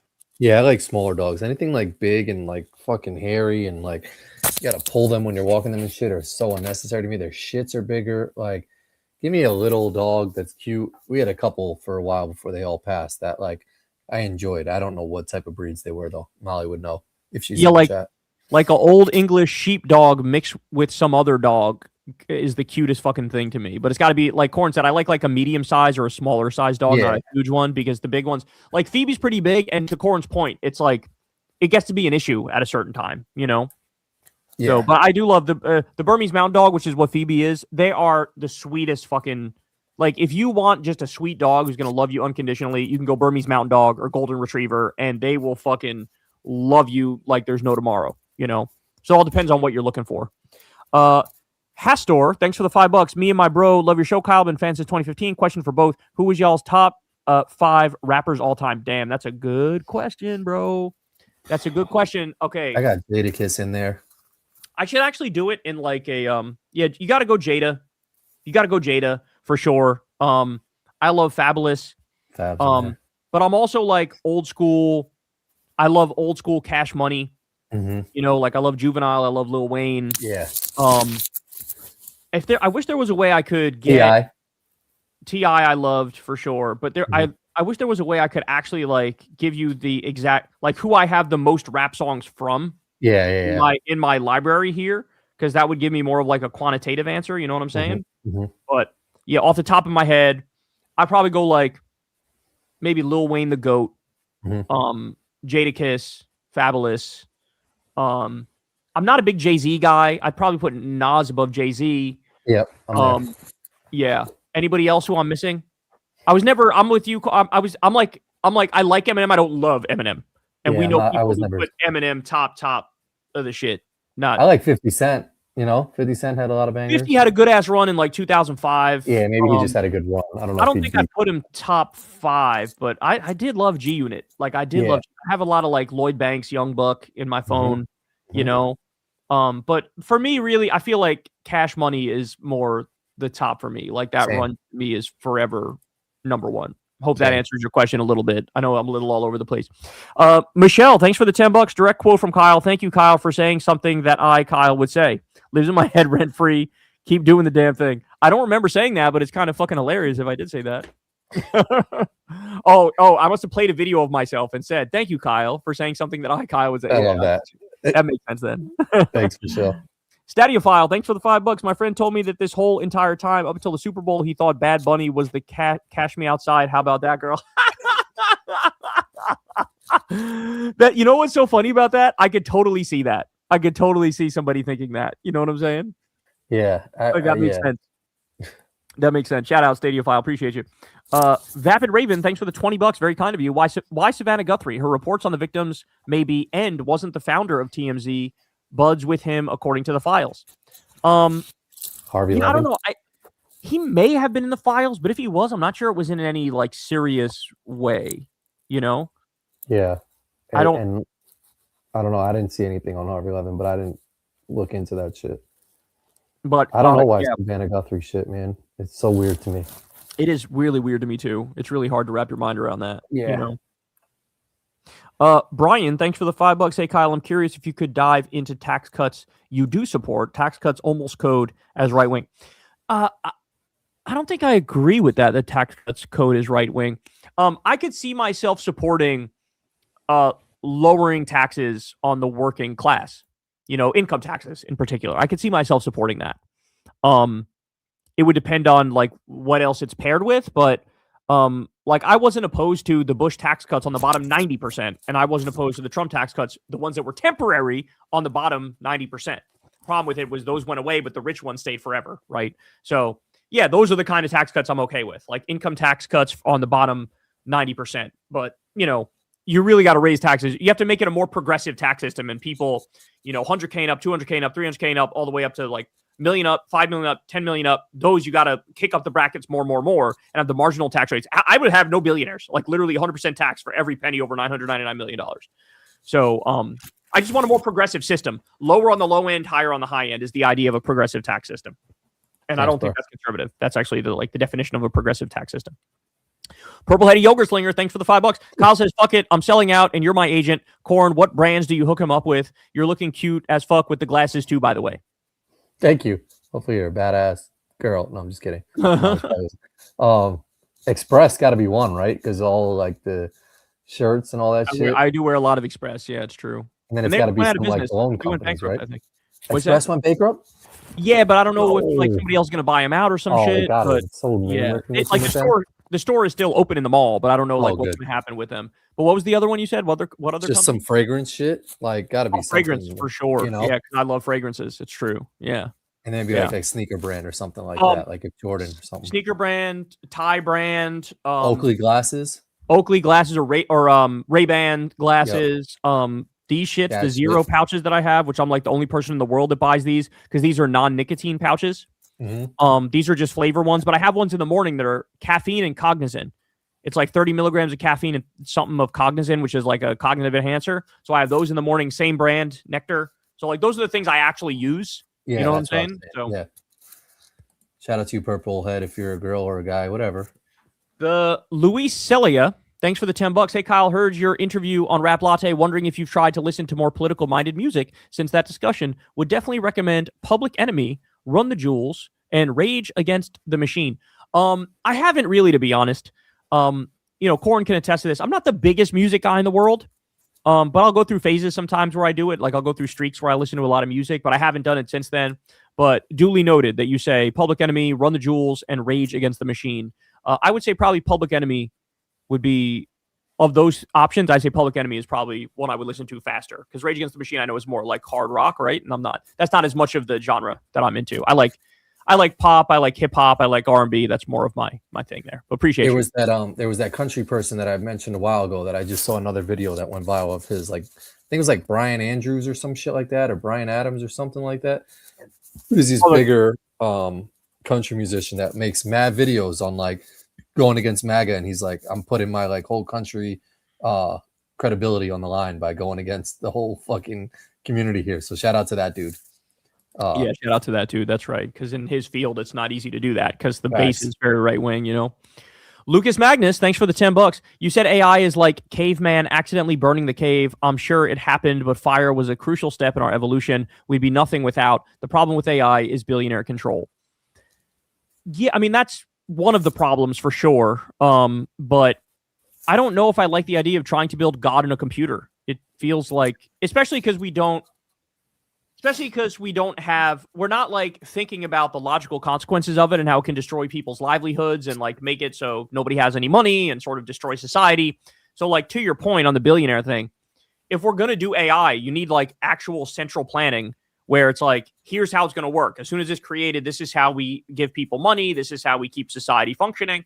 And nobody's thinking about that stuff. It's just like, I don't know, let's fuck with shit until something breaks is where we're at right now. So that's my fear with it.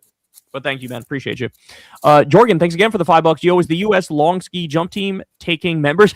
That's Lindsey Vonn shit? Because I would join. No, the long ski jump is the one who injected shit into their dick. So if they are taking members, I would sign up. I mean, I know you guys need it. You know what I'm saying? You're going to get an onslaught of applicants for their team next year.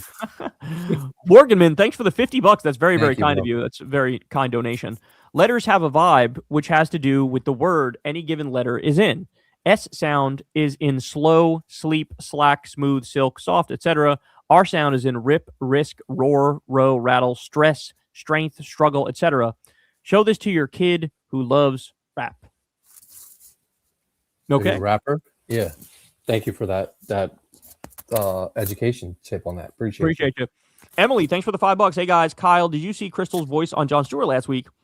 They used 2 breaking point clips, and I was like, I know that Queen's voice. So not only did I see it, but actually the last Kyle and Corin, there were 2 people who left comments saying Crystal was just on breaking points. So as soon as we got off air, I woke Crystal up. She was sleeping, and I was like, you were on Daily Show. And then I found the clip and I played it for her. And what was interesting is how long you heard her voice, because he used her to set up his joke. Oh, really? Yes, because mainstream media didn't cover the specifics of these things like they should. Mm-hmm. And so Breaking Points was used because they're the only news outlet that actually read like covers real stories. And then Elon Musk said this, and like she read it, and it set up Jon Stewart for his jokes. So they used like a solid 45 seconds or so of her reading from the Epstein files, which was fucking awesome. It was amazing. Yeah, so hopefully they do more of that shit, man. It's cool when that crossover happens. Like whenever I see you somewhere, like what's considered mainstream, I'm like, oh shit, that's my boy. Pretty cool, isn't it? Yeah. Sergeant Pepper, thanks for the $5. Kate Barr is a Dem running as a fake Republican in North Carolina to counter red gerrymandering. Do you think it's a good idea? Huh. That's an interesting thing. I mean, I guess it would depend, right? Like, if there's zero chance of a Democrat winning the district, that could make sense. It could also make sense to run as an independent in that scenario. It's just, I wouldn't like it if there's any chance a Democrat could win in that district. Then it's like, don't bother with that, just run as a Democrat. So, I guess it would depend on the specifics, but shout out to you. Fart Twain, thanks for the $5. Weeks back, you mentioned brown fat in kids, so I Googled brown fat kids, and all these pictures of fat brown kids came up right when my girl walked in. That's a bad look. That's fucking hilarious. Almost like one of those when you fart and then someone always walks right in your area. It's so crazy how often that happens too, It's bad like timing. A fact of life. It fucking happens all the time. It's crazy. Yep. Pawn Chopper, thanks for the $5. Was a libertarian, but you and Chapo got me out of that. Any chance of you going on Chapo or having those guys on the show again in the recent future? I would love to. Like I said, I'd love to. I'd love to go on their show. They can come on my show. I'm a big fan of those guys. I told everybody that they're in my rotation when I drive from DC back to Virginia, which is a decent length. Like I always throw on Chapo or, they're in my rotation of people I listen to. So I'd love to do that. I haven't heard from those guys. We actually had Matt Crispin on the show. This was before his stroke. We had him on the show. Do we have Felix on? I'm not sure if we did, but Felix is my goat. I fucking love Felix. So yeah, I'd love to have them on the bottom half of the questions. Daniel, thanks for the $5. Kyle, what is your new perspective on Chomsky now that he's in the files? I'm just disappointed, man. I'm just saddened. I'm disappointed. That guy wrote so many great books and came up with so many great theories and like really opened a lot of people's eyes. And then now it's like, oops, befriended a pedophile human trafficker. And it's like, yeah, that's not something you just overlook. You know what I'm saying? Silent Player, thanks for the $5. I'm inclined to believe ICE members actually envy cartel members when they torture people. Quote, I wish I could do that. Totally. Yeah, I mean, there are a criminal gang. It is what it is. Shout out to you, bro. Thanks, Sal. Slow-mo Panda, thanks for the $5. Just got off the phone with my right-wing dad who lives in an opposite reality, doesn't think billionaires are a problem and climate change is a joke. Fuck my life. Yeah, I would just go ahead and not talk politics with your dad. That's my advice to you, because you're just going to drive yourself crazy listening to that bullshit. So definitely do that if you keep a relationship, Yeah, but good that you still talk to him. Is it? I'm not sure. Yeah, true. AJ, thanks for the $10. Appreciate you, man. Very kind. Thank you, AJ. Oh, there's a little delay in the... Luris, thanks for the $10. Oh, to this day, most interesting thing I learned from KNC is that half of everyone stands up to wipe their ass. This was before everyone switched to bidets. Bro, my mind was blown by that too. What? That people stand to wipe their ass? That half of people stand to do that. I stay sitting on that bitch to do that. Yeah, but you gotta like give some separation between your ass and the seat. So you gotta kind of like you just stand lean. a little All you gotta bit. do is lean. You don't have to stand. You just lean a little bit. That's all you gotta do. As soon as I stand up, my cheeks come back together, and then it's harder to wipe. Like you need to keep it a little open, so you gotta lean to the side and then wipe.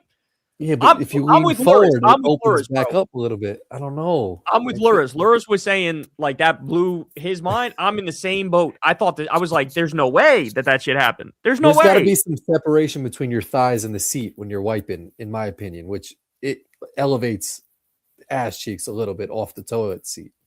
Bro, all I have to do to wipe is watch. Ready? I'm sitting right here. I just go like that, take the toilet paper, and just do the thing. That's it. That's all I got to do. That's all I got to do. I do I do a up and like kind of twerk on my shit to like. No, I can't. I can't do that. And elevate. I do remember us talking about that though. CC YouTube, thanks for the $10. Hey Kyle, big fan since around 2015. Why did you tweet, we need to attack Maduro over there before he attacks us over here in 2019? Also, 4chan/poll is not a subreddit. It's just a message board. Okay, shout out to you. I don't know anything about Reddit. The Maduro thing is obviously a joke.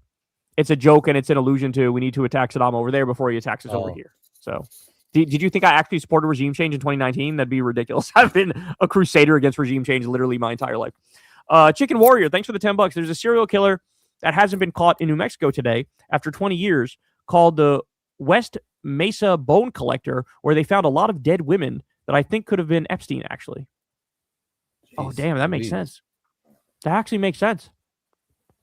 Yeah, that makes perfect sense. That's fucking terrifying. Holy shit. Yeah. Shout out to you, Chicken Warrior. You may have just cracked the case, bro. For real. Strider Yoko, thanks for the $10. What did you think of loathsome, I think it's supposed to say loathsome, Earl Sears in Virginia's last election? Loathsome. Oh, it's like a play on the name. I fucking loved it. I love that she lost. And Abigail's been way better than we expected, too. So shout out to Abigail Spanberger. Thanks, bro. Yeah, great stuff. Sentinel Kevin, $50. Good googly moogly. Thank you very much. We appreciate that, Kevin. Here's 50 McGeezax, Corin. Woke is so back. We got football, girls shaking their booty, and a couple getting married in the same time. Meanwhile, on the other end of the aisle, they got music that sounds like sloppy, wet sounds of incest. Yeah, that thing was such a flop, that fucking TPUSA thing. But appreciate you, man. That's such a kind donation. Apparently, people thought that kid who he gave the Grammy to was like the kid from Minnesota or some shit like that, but I don't think that was true. No, it wasn't. Yeah, it wasn't true. It wasn't true. Okay. No. Yeah, some people said, "Oh, maybe it's like symbolizing that." I think what it was supposed to symbolize is him giving himself when he was a kid the Grammy. I think that was what it was too. But yeah, the little nuggets of the couple getting married and then the lady selling like the ices and the barbershop, like all those like bodegas were real places. So that was cool to see. Yeah, that was Thanks cool. a lot, bro. Kimberly, thanks for the $10. Hey, Kyle, thanks for keeping it real and not using advertisers or selling out. I appreciate your bravery and saying exactly how it is and not mincing words or being intimidated. Well, thank you, Kimberly. That is very, very kind of you, and I appreciate those kind words.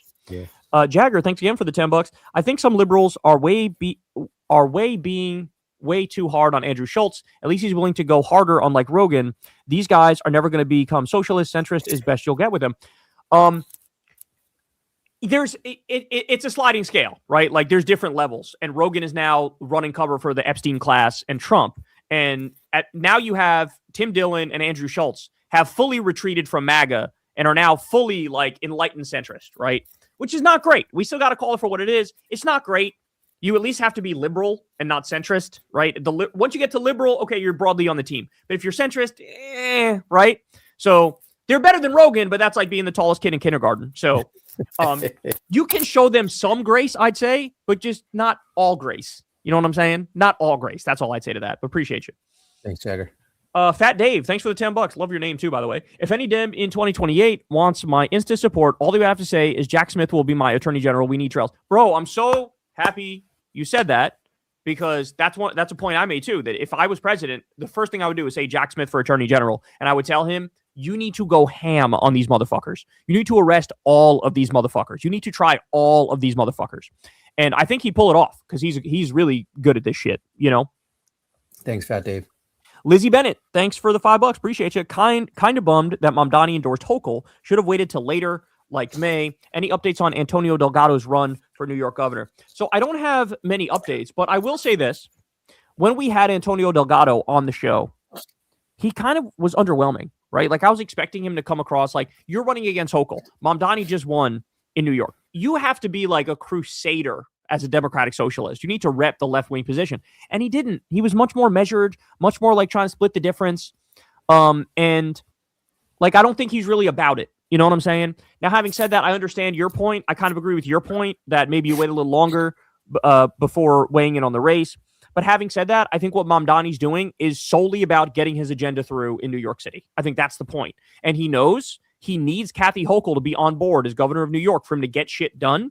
So he's saying, look, I don't agree with you. You don't agree with me. But if we're going to have a fruitful relationship, there's going to be some give and take. You approve my agenda, I'll throw my support behind you with my movement. I think that's the idea.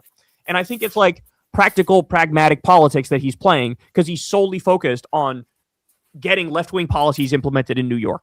Yep. And so he needs to balance like ideology with practicality in a sense, in a way that, you know, as a commenter here, I don't have to do that. I could just go balls to the wall and be nothing but ideology and spit fire all day. You know what I'm saying? Yep. So I understand where he's coming from. But to your point, I also get where you're coming from. You could have waited a little longer. You know what I'm saying? Thanks, Lizzie. So shout out Lizzie. Far Twain, thanks for the $5. I want to hear a halftime show with some music in English that I can understand. Turns on ball with a ball, da bang, diggity. Yeah, I saw that. I also saw Le'Veon Bell, and he definitely stole this tweet, but it was like people complaining about the halftime show eating like chips and salsa with guac and all this shit. Facts. Like, yeah, that's such a good point. 100%. That's so I don't true. want to give Le'Veon Bell credit for that tweet because I think he stole that shit from someone, but his just went viral. Yeah, that's too perfect. It makes perfect sense. Yeah. Jim George, thanks for the $10. Been a Democratic Socialist since I was 16, turning 48 this year. Wow, you're ahead of everybody, bro. I'll always be pro-working class and unions. Workers of the world must always have a seat at the table. Independent, free Canada. Shout out to you, bro. That's awesome. When you were 16 and now you're 48, you're a real one. Slayer Wolf, thanks for the $20. Not sure if someone asked this already, but did you see Japan's election results cause holy shit? It was one of the biggest blowouts I've seen in my lifetime. I feel really bad for Japanese leftists right now. I did not see it. I've seen like no commentary on it, but yeah, Japan is, I don't know, they're a bit of an interesting, unique case because after World War II, the U.S. basically like took them over and occupied them, and then we set up like a pet system over there where it's basically like a one-party state. So it's a little weird whatever they got going on over there, but that does not sound great from what you're describing here. But shout out to you, bro. Thanks, Wolf. Scissor, thanks for the $5. Thoughts on the Pacers-Clippers trade? As a Pacers fan, I'm not too happy, but have to see it through. LOL. Pacers got Zubac from the Clippers, which like he's a beast. That's a good ass pickup. I forgot who did the Clippers get? I don't know who they gave up, but I know Zubac. They might have given up some picks, which was, you never know how it's going to shape out. But that guy Zubac is a good player. The thing that interested me was the Harden trade, where he went to the Cavs, and apparently Donovan Mitchell wanted Harden on the Cavs, which I'm not sure why he did. I mean, yeah, I know. Their first game they played well though. I mean, they beat the Kings. So that doesn't mean much. It doesn't. Yeah.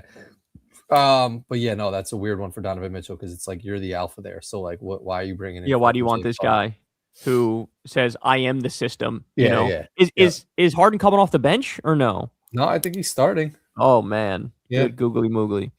Stop BB, thanks for the $8. Hey man, massive fan from Australia. Is there any tension between you with Jenk and Anna, or do you believe overall they are still a force for good? No, I mean, I don't really talk to them. You know what I'm saying? Like, we don't talk. Like, there's no regular DMing or regular text messaging or anything like that.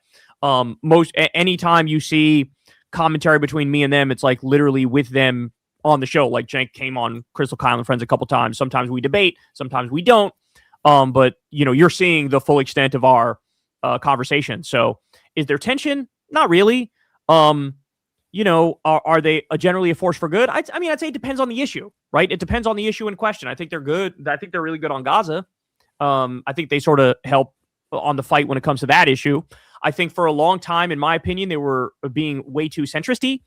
But I think maybe that might be beginning to change a little bit because everybody's now waking up to the horror show that is the Trump regime, and they're realizing that like there is no splitting the difference here. It's like everybody's got to be all in against this because this is literally fascism, So I would just say off air we don't have much of a relationship, right? But on air I've talked to Jenk, I've talked to Anna, and probably will again in the future. And overall, I think it depends on the issue whether or not they're net positive or not. Satan Man, thanks for the $5. Kyle, when are you joining Corin for a few food reviews? Bro is killing it right now. Man, I would love to do that. Just me and Corin happen to live pretty far away at the moment, but next time we're together, maybe we'll and they've been fun. We've done our tour. Reviews. We should run back another tour. Yeah, the tour was awesome. We should get Bobby for that too. Have the OG with us. Facts. Movie Enforcer, thanks for the $10. Do you think Jeffrey Jones and Kevin Spacey are in the Epstein files? Jeffrey Jones is the guy who played the principal in Ferris Bueller. He's a creep in real life. It's a good question, but what I would say is look it up. You now have the ability to look that up. All you have to do is go to that DOJ website and you can keyword search whatever you want, and it will show you right away if they're in there. So you're literally 5 seconds away from the answer if you want to take a look at it, So yeah, Kevin Spacey was a little. I think he's like he's a mess. That guy. Yeah, he's a mess, but also gay. I don't know if Epstein was. No, he used that to try to hide his. He was like, "Oh, I'm really? Gay," but no, in reality, it was like, "You're a fucking disgusting criminal." You know what I'm saying? Weird dude. Slow Mo Panda, thanks for the $5. Hey, anybody seen Markiplier's movie Iron Lung yet? I have not seen that. I haven't seen that shit either. Sorry, Soul Panda. Maybe somebody in the comments has. Yeah. Globe99, thanks for the $5. Did you guys see Keenan and Kel are actually getting back together and making a new movie? Also, you guys should bring polls back. Yeah, Molly always we does the could do that. polls. Yeah, we could do polls.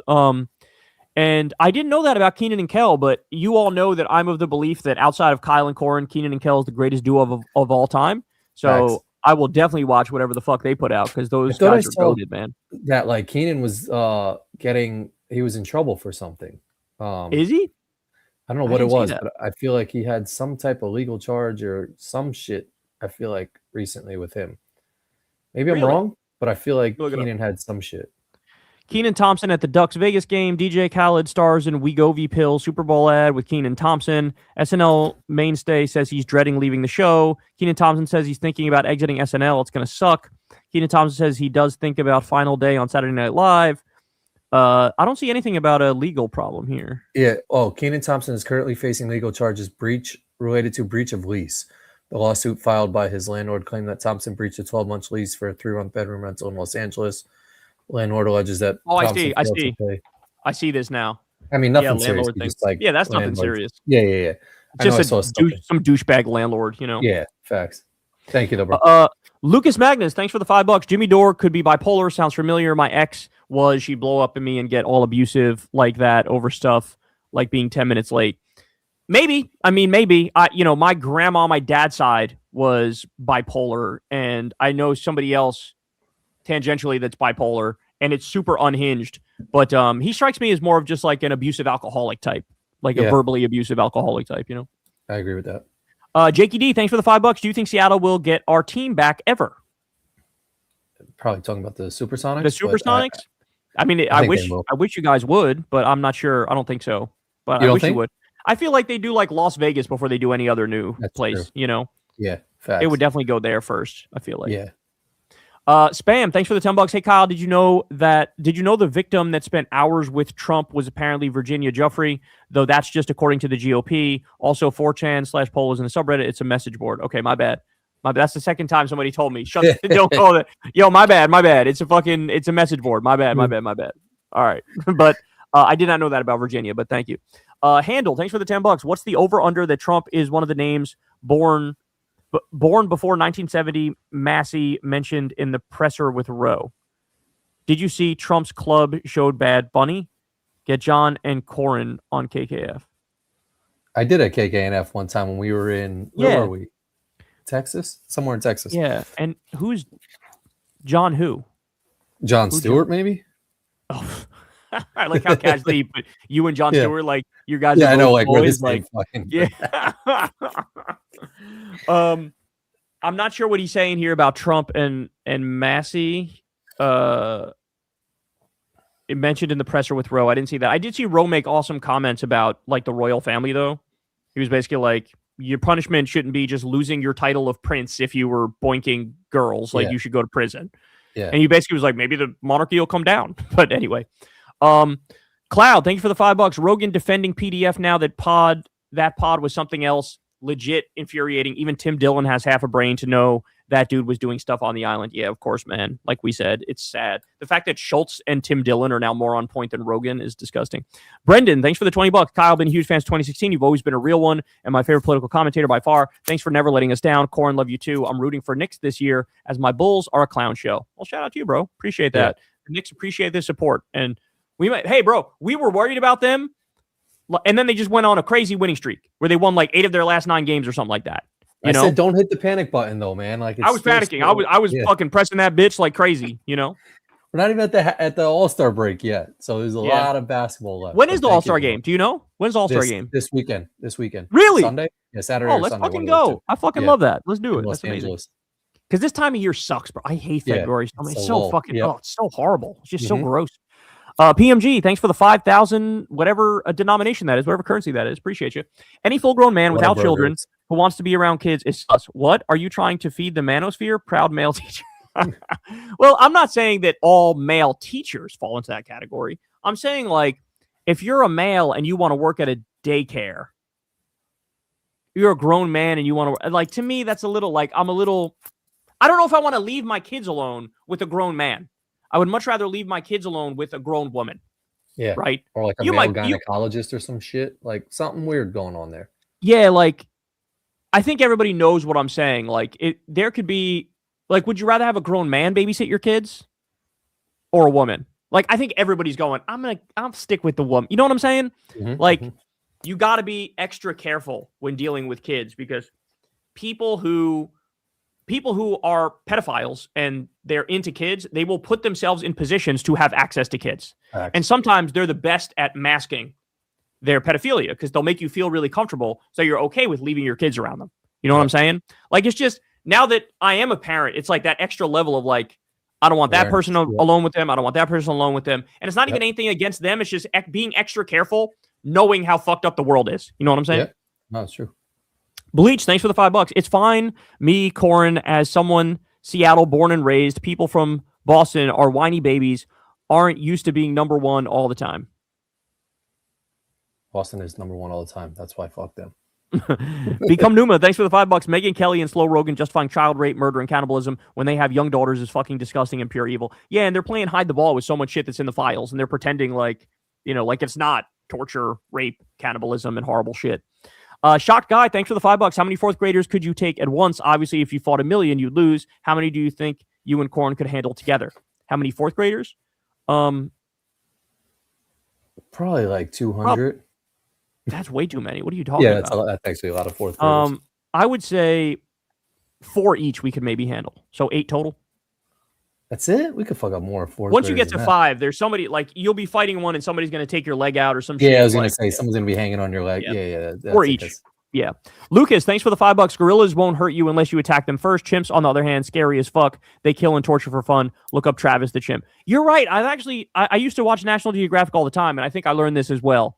That's true. Gorillas are huge, but they're kind of like they're not actually trying to hurt you. Yeah. Chimps will fuck you up and rape you and all sorts of shit. You know. Oof. Jesus, thanks for the $10. Kyle, would it surprise you to know that Asman has the worst company?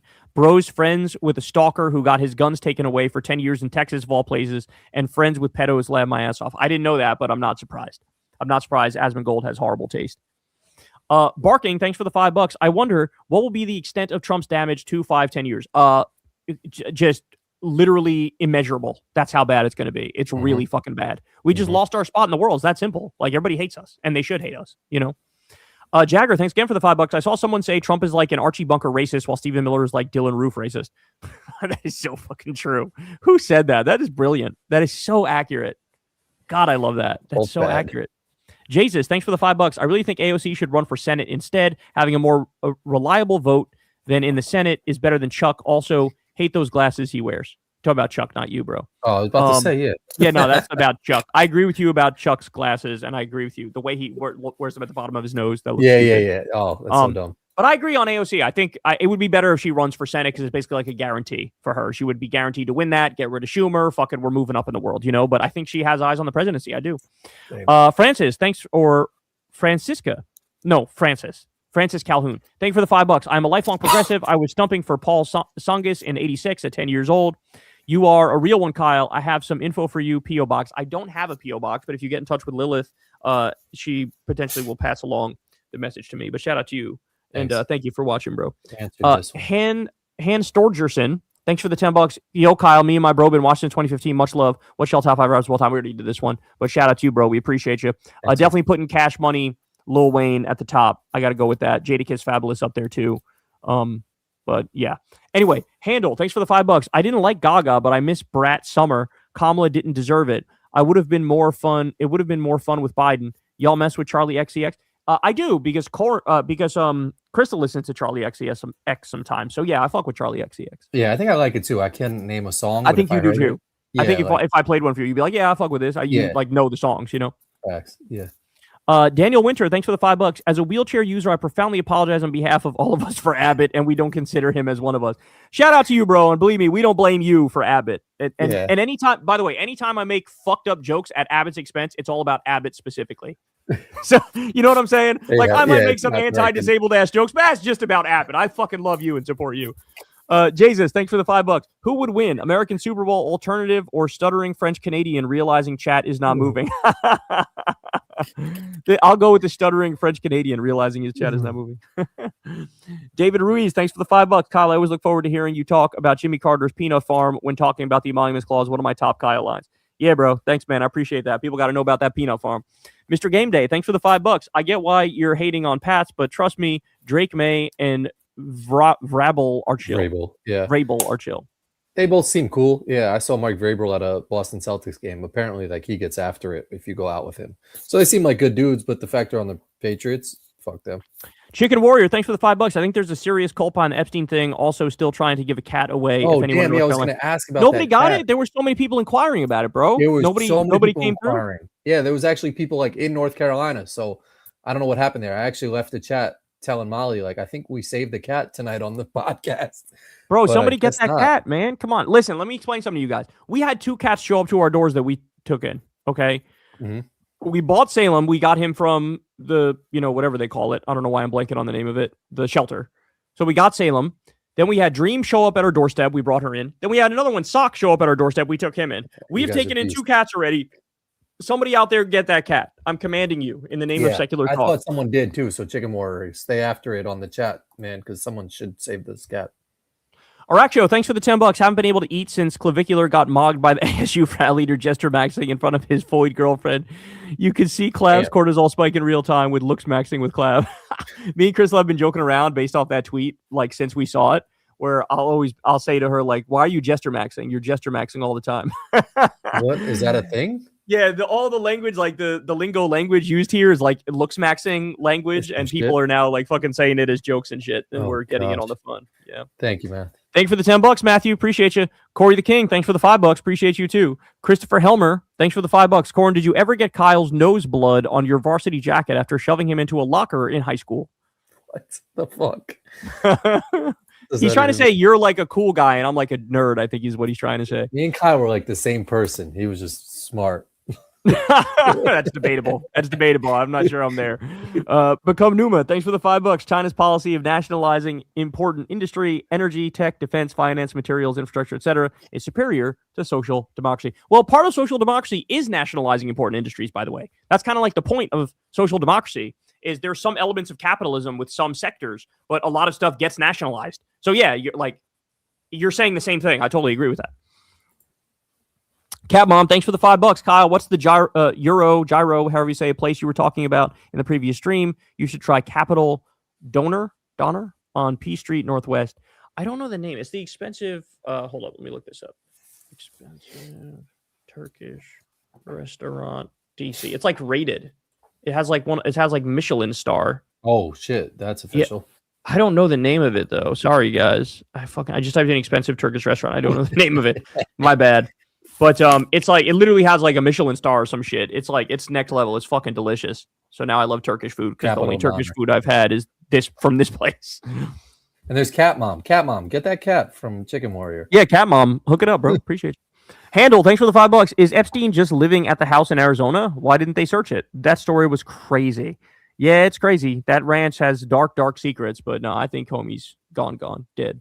Wait, apparently he was living at a house in Arizona? That's he had this massive ranch called Zorro Ranch where it was like, I'm sure they committed all sorts of crimes there. There's allegations of murder that they had 2 girls they dumped in the desert or some shit.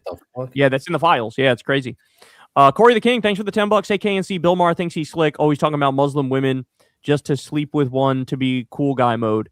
Yeah, he's one of those types, right? Like he'll shit on something and then like secretly he's into that. You know what I'm saying? He's a weird character. Like Donald Trump. Facts.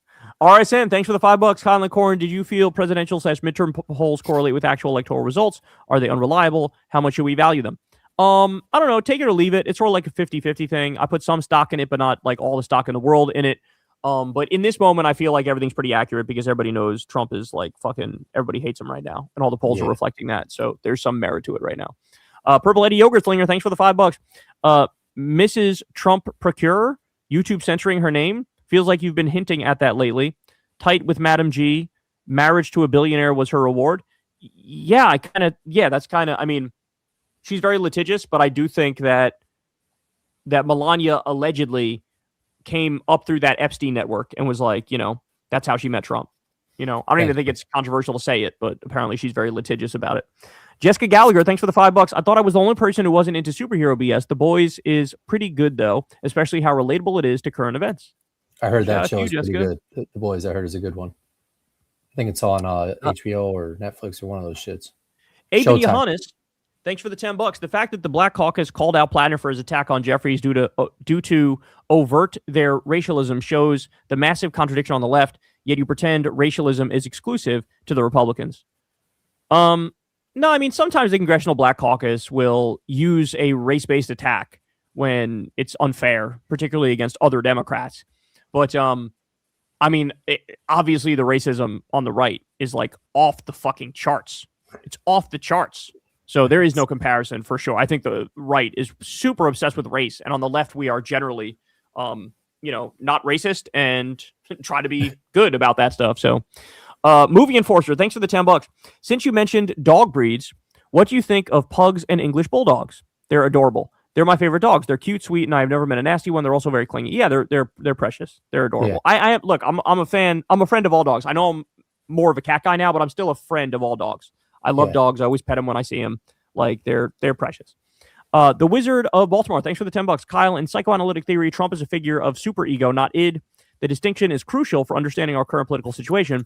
Superego and its implications on YouTube for more. Thanks. All right, I'll take a look at that. I always thought id, like he's like the base instinct. That's how I always thought of him, But anyway, no apologies. Thanks for the $5. When's the last time you heard from the good people from Vintage Seltzer? Just that one time in, what was it, 2014? Was it? Wild. Yeah. Yeah, I haven't heard from them since then, but I hope they're doing well because they're the real ones. Thanks for the $5, AAV. Also, Rusty Buckets. Oh, wait, is this the Rusty Buckets? Thanks for the $10. Hey, Kyle, so you shout me out on the pod a while back. I appreciate that a lot as a longtime listener. Think I could get a FB on Twitter? What does that mean? Think I get a Facebook? Follow back. Follow back. Oh, I didn't know I wasn't following you, bro. Bro, I'm sub to your YouTube channel, bro. I'm a fan of you. Oh, for real? Rusty Buckets, like a real person? Yeah, Rusty Buckets he's one of the bigger basketball YouTubers, and for real? And he watches the show? What's up? I'm pretty big into basketball YouTube. I watch a lot of basketball YouTubers, and he's always I've been subscribed to him for maybe. Does he have people on his podcast? We should both go on there and freak some basketball chat shit. I don't think I haven't seen Rusty Buckets. Correct me if I'm wrong. I don't think I've seen him do podcasts. He mostly does monologues where he'll sit there and he'll break some shit down. Gotcha. But I've been following him for maybe a year or 2 years or so, and I especially perked up when I saw that he gets political. Like he'll do videos on mostly his side channel, I think, where he gets political. And I'm always like, oh shit, he's with us. He's a lefty. That's what's up. And so, big fan of you, Rusty, and keep up the good work, man. And I just found you and I just followed you back. So shout out, brother. You're the man. Appreciate you. That's what's up. Thanks for listening. Team Centric, thanks for the $5. In skateboarding, we have something similar to an Epstein list. Pro skaters like Chris Cole and Dane Berman are abusers. It's like everything is corrupt. What the fuck? That first line is crazy. In skateboarding, we have something similar to an Epstein list. That's so insane. Community? That shit is wild. That's wild, bro. That is so wild. Abel Chavero, thanks for the $5. Kyle, you definitely need to do more debates like you did on Piers Morgan. We also need you to run for president. Come on, bro. Save America. I don't know about that, bro. I'm good at what I do here, but running for president, that's a whole nother level. I'm not sure that I'm prepared for that. Blue Sienna. Bruh, if the GOP loses Louisiana, GOP is perma-cooked. Like you said, Kyle, imagine if we actually had a Democratic Party that fought. Deathstroke, that's exactly right. I'm telling you, man, like the fact that now we're winning in like Texas, we're winning in Louisiana, whoo, buddy, they cook themselves. But I'm still worried about Trump rigging it, and I need everybody to remember that we're in for some tumultuous times. Austin, thanks for the $5. I was also at the Heat Wizards game yesterday. If I ran into you, I would have fangirled out. Well, you're welcome to, bro. We actually had awesome seats where we were right smack dab in the middle of the court. I've never been like dead in the middle of the court. Yeah. I was literally like the line of the court in the middle went like up and through me. Like I was right in the middle, and it was awesome. But we weren't like close this time. We were like sort of midway back, but still just being in the middle, shit, right?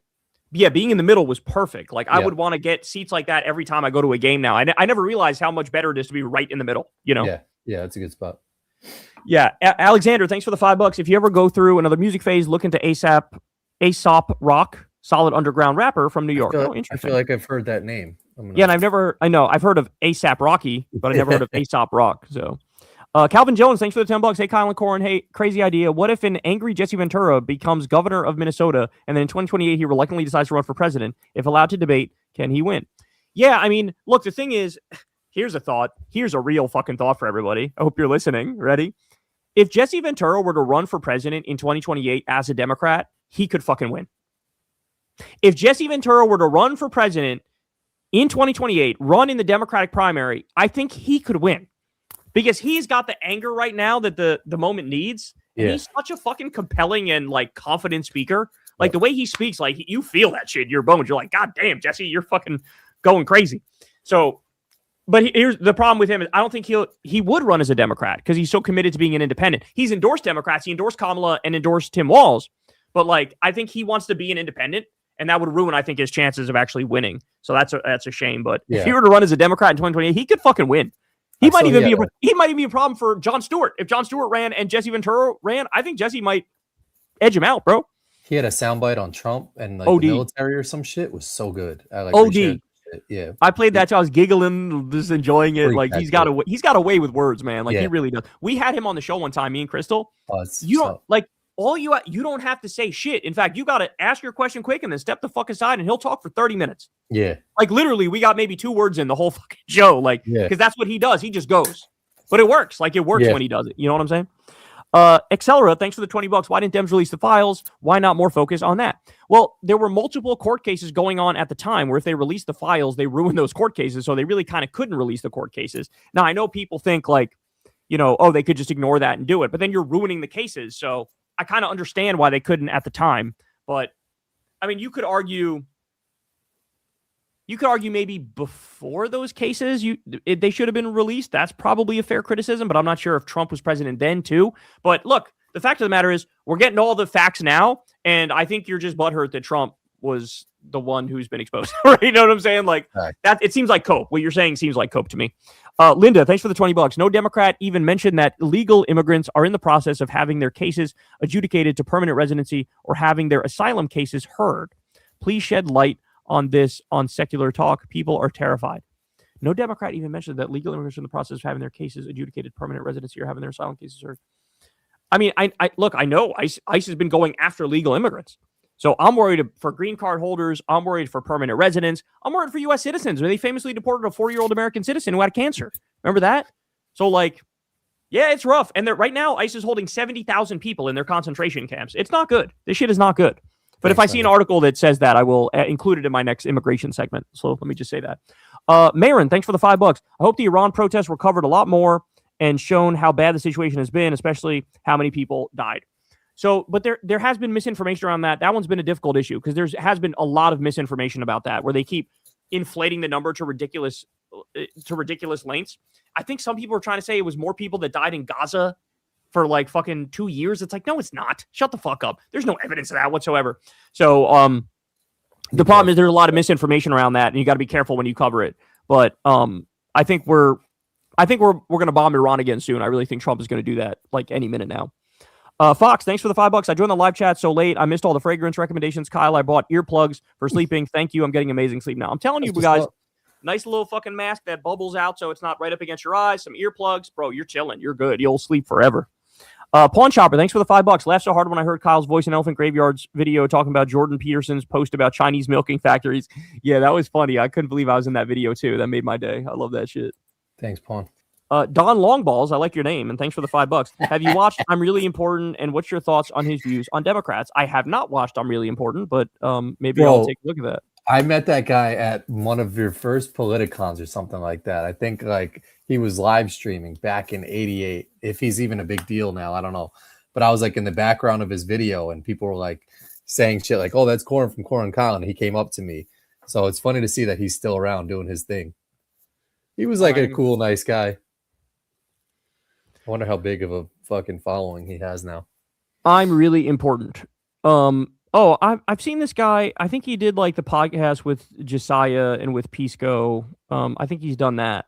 So yeah, he was just starting when Yeah. It was the Politicon in Nashville or whatever. But he was a nice guy. I think he's just pro-Democrat. So Yeah. I mean, we're all on that team right now. Yeah. Looking at this, like, yeah. Hey, Kyle, thoughts on the Ben Shapiro interview recently? Saw it on Pondering Politics. It drove me insane. Ben quote, "Yeah, I know Trump was/is corrupt, but I knew the law would hold like J6 held." Oh my God, I did not see this, but it sounds like something he would say, like admit Trump is corrupt, but then still support him. That's perfect, Ben Shapiro. Like that actually doesn't matter if he's corrupt because it's okay because we're Republicans. Araxo, thanks again for the $10. Haven't been able to eat since clavicular got mogged. We already did this one. Jester maxing. Foids. QC man, thanks for the $5. Louisiana special election was a Dem succeeding a conservative Dem, but GOP spent a ton in this Trump district and lost badly, so still a great Dem result. Yeah, man. And there's going to be a lot more of that. These special elections have been brutal for MAGA. Thanks, QC man. Don Longballs again. Thanks for the $5. What are your guys' thoughts on gooning? Isn't gooning like the mass jerk off thing? So, Corin, I'll explain this internet lore to you. Gooning is like guys who are basically like addicted to jacking off, and there are these guys called gooners, and some of them are like on gooner forums and shit, and they'll like share porn videos with each other, and they all like collectively jack off and try to nut at the same time. I would say my thoughts. Yes, my thoughts are very weird, and there's nothing wrong with porn in moderation, but as soon as you start like basing your life around jacking off and trying to reach a zen state by nutting at the same time as all your friends. Nutting is like an Olympic sport. You should probably pick up a couple other hobbies to prevent yourself from jacking off 24/7. You know what I'm saying? So reel it in a little bit. I gotta put a cap on you. Maximum 2 jack-offs per day. That's my cap. Okay. And you can't spend in total, you can't spend more than like 20 minutes doing it. Okay. For the 2 jack-off sessions. So 10 minutes apiece. Those are my rules. All right. Jackson Franklin for Congress. Thanks for the $10. Hey, Kyle and Corin, check out my congressional race in Indiana's 5th district. I'm running against APAC candidates in both primary and in the general. So everybody check out Jackson Franklin. Jackson, did we have you on KKF? We had a young guy who was running for Congress on KKF. I don't know if it was Jackson, but shout out to you, Jackson. Appreciate you, man. Everybody go check him out, especially if you're in Indiana's 5th district. Good luck, bro. We're like the last Creflo $50. Thanks for the $5. Why are American sports teams that win a title in their league referred to as world champs when you're only the champs of that specific league? It's a great question. It's because America is incredibly arrogant and self-obsessed. That's the answer. Good answer. Yeah, that's true. Aracho, thanks again for the $20. Clav was also jester gooning in front of his Floyd crush after being frame mogged by ASU frat leader Varys. Stacy goes and starts streaming weak Clav simp supporters donate to her after Clav was arrested by jester maxing. Yes, you're barely speaking English there, but I somehow kind of understand what you're saying. Yeah, that's how you know my brain is cooked from being online, dog. Facts. I didn't get that. Thank you, though, bro. Cameron, thank you for the $5. If you like Turkish type food, you should try Persian kebab and Persian saffron chicken. It's so good. I'm sure it is. If Persian food is like Turkish food, then it's got my support. Sounds banging. Information Bravo, thanks for the $5. Kyle, have you tried the Mont Blanc Explorer Extreme or Burberry Hero? I have Burberry Hero Eau de Parfum. The Eau de Toilet's okay. The Parfum is not the best in my opinion. It's a little weird. But the Burberry Hero Eau de Parfum is fucking goated. It's like top 20 for me, I would say. Super good fragrance. I might even have it top 10, I think. Burberry Hero Eau de Parfum, that's a recommendation from Secular Talk. You're welcome. Mont Blanc Explorer, haven't tried that yet. But I'll get to it soon because somebody gave me a gift, like a gift certificate to Sephora for a fragrance. And so I'm about to hit up that bitch like a motherfucker and smell 70,000 fragrances as soon as I can. They have name brands in there? Yeah, they have designer brands. It's all like designer brands. Yeah. I'm not as big into niche, but I have some niche, but I like designer more than niche for the most part, and clone more than niche. Crockett or Tallarico? I like Tallarico's messaging, but I think we need a fighter right now with Crockett. See, that's my conundrum with Tallarico and Crockett. Like on paper, Tallarico is better because he's further left wing. So based on that, I'm pro Tallarico. But the thing about Jasmine Crockett is that she's ruthlessly partisan, which I love and I think we need. She's like viciously pro-Democrat and anti-Republican, and she's a fighter, to your point. And I think she's like more authentic. So on that axis, I'm pro-Crockett. So I've basically taken the position of I'm going to sort of be agnostic and see who wins out and then, support whoever wins out, because obviously I'd support Tallarico or Crockett over the Republicans either way. But I just kind of wish people turn down the temperature a little bit with the vicious attacks. Like, I did not like that.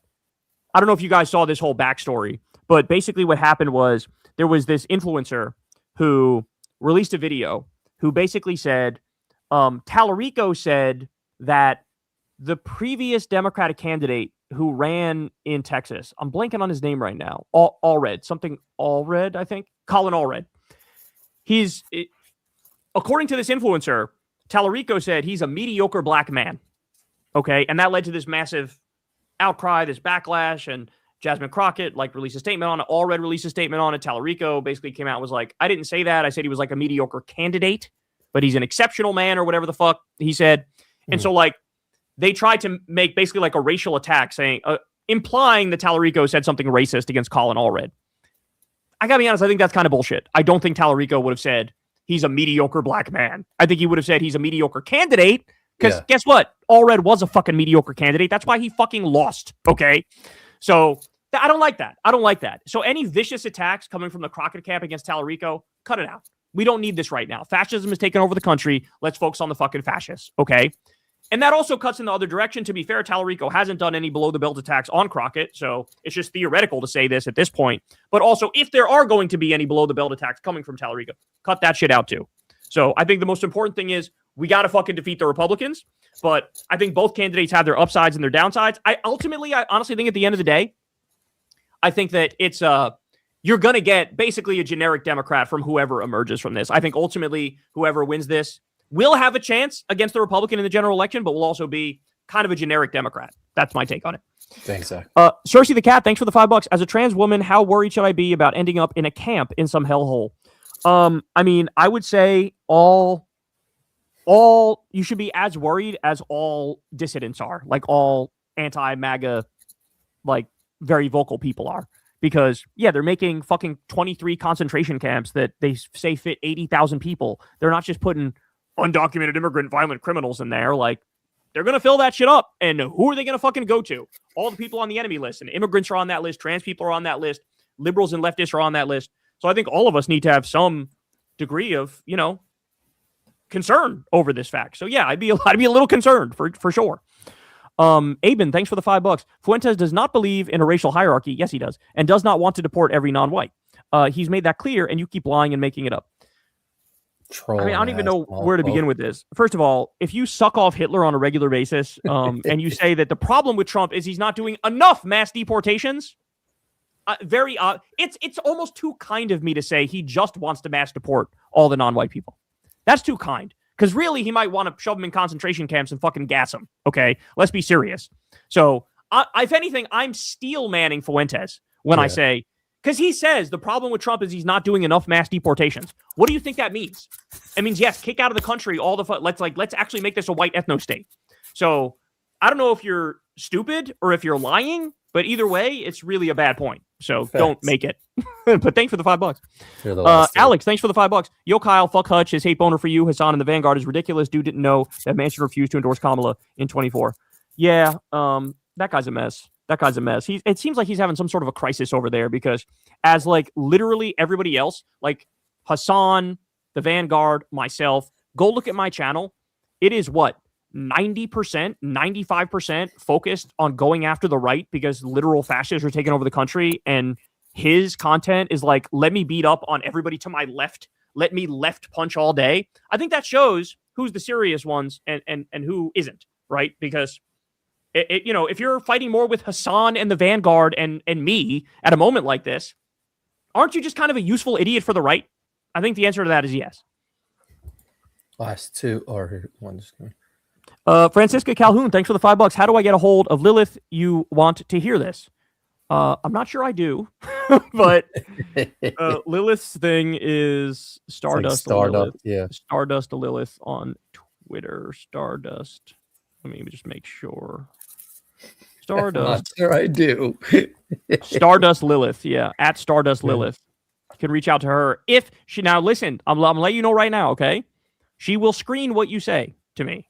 And if she thinks Kyle doesn't want to hear this, she's not going to send it to me.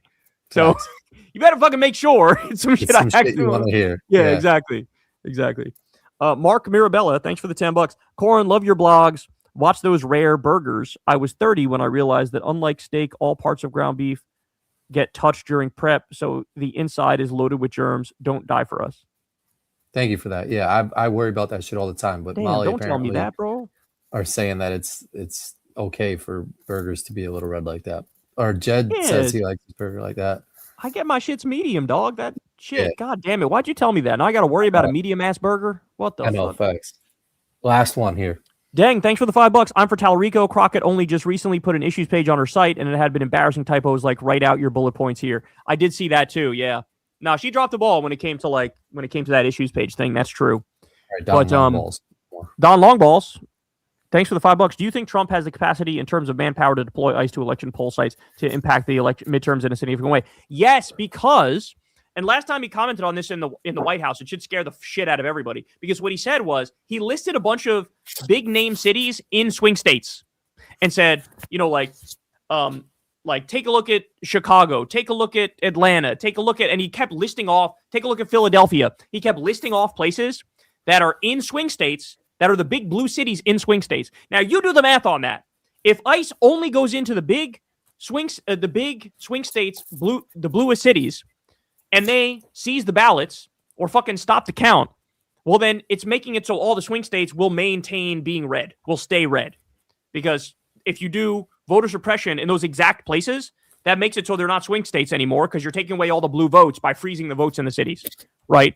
So, yes, he absolutely has the ability to do this, and he's going to fucking try and do it. Like, what do you think? He tried to steal the election in 2020. This is not theoretical. He already tried to do it in 2020. Now he's just older, more experienced, more pissed off, more insane, and surrounded by people who are willing to do all the illegal things for him. Okay? So, yeah, everybody should be fucking worried about that. Like I said, vote on election day. Vote on election day. Don't do the mail-in votes. Vote on election day and call your fucking Democratic mayors and call your Democratic governors and tell them you need to be prepared to deploy the state police and local police in order to block ICE from seizing the ballots, because Trump is going to try to do that.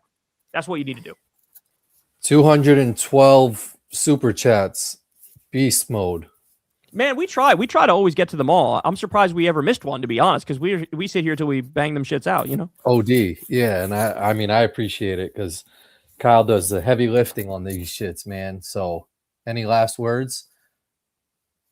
No, that's all I got, bro. I'm about to just go crash out now and watch some TV and doze off. Everybody show love. Kyle, he's a GOAT. Love you, bro. Oh, and by the way, guys, remember, we're not here for the next 2 weeks. Corin's on vacation. Right. So for the next 2 weeks, we're not here. We'll be back after that. So 2 weweeks off, then we're back. 2 weeks. Anybody got a last word? Stephen Miller. This from a while ago, but did you know Stephen Miller once went on TV with hairspray painted on his face? We actually mentioned that earlier, Ryan. Yeah, I do remember that very vividly. Thanks, guys. Have a great. Love you guys. Love you too. Appreciate you. Peace out. Peace out to you, bro. All right, guys. Have a good one, y'all. I'll talk to you soon. Corin, later, dog. Love you, Kyle. Peace, bro. Love you too, man. Peace. Later, everybody. What's the final note? Peace, my dudes.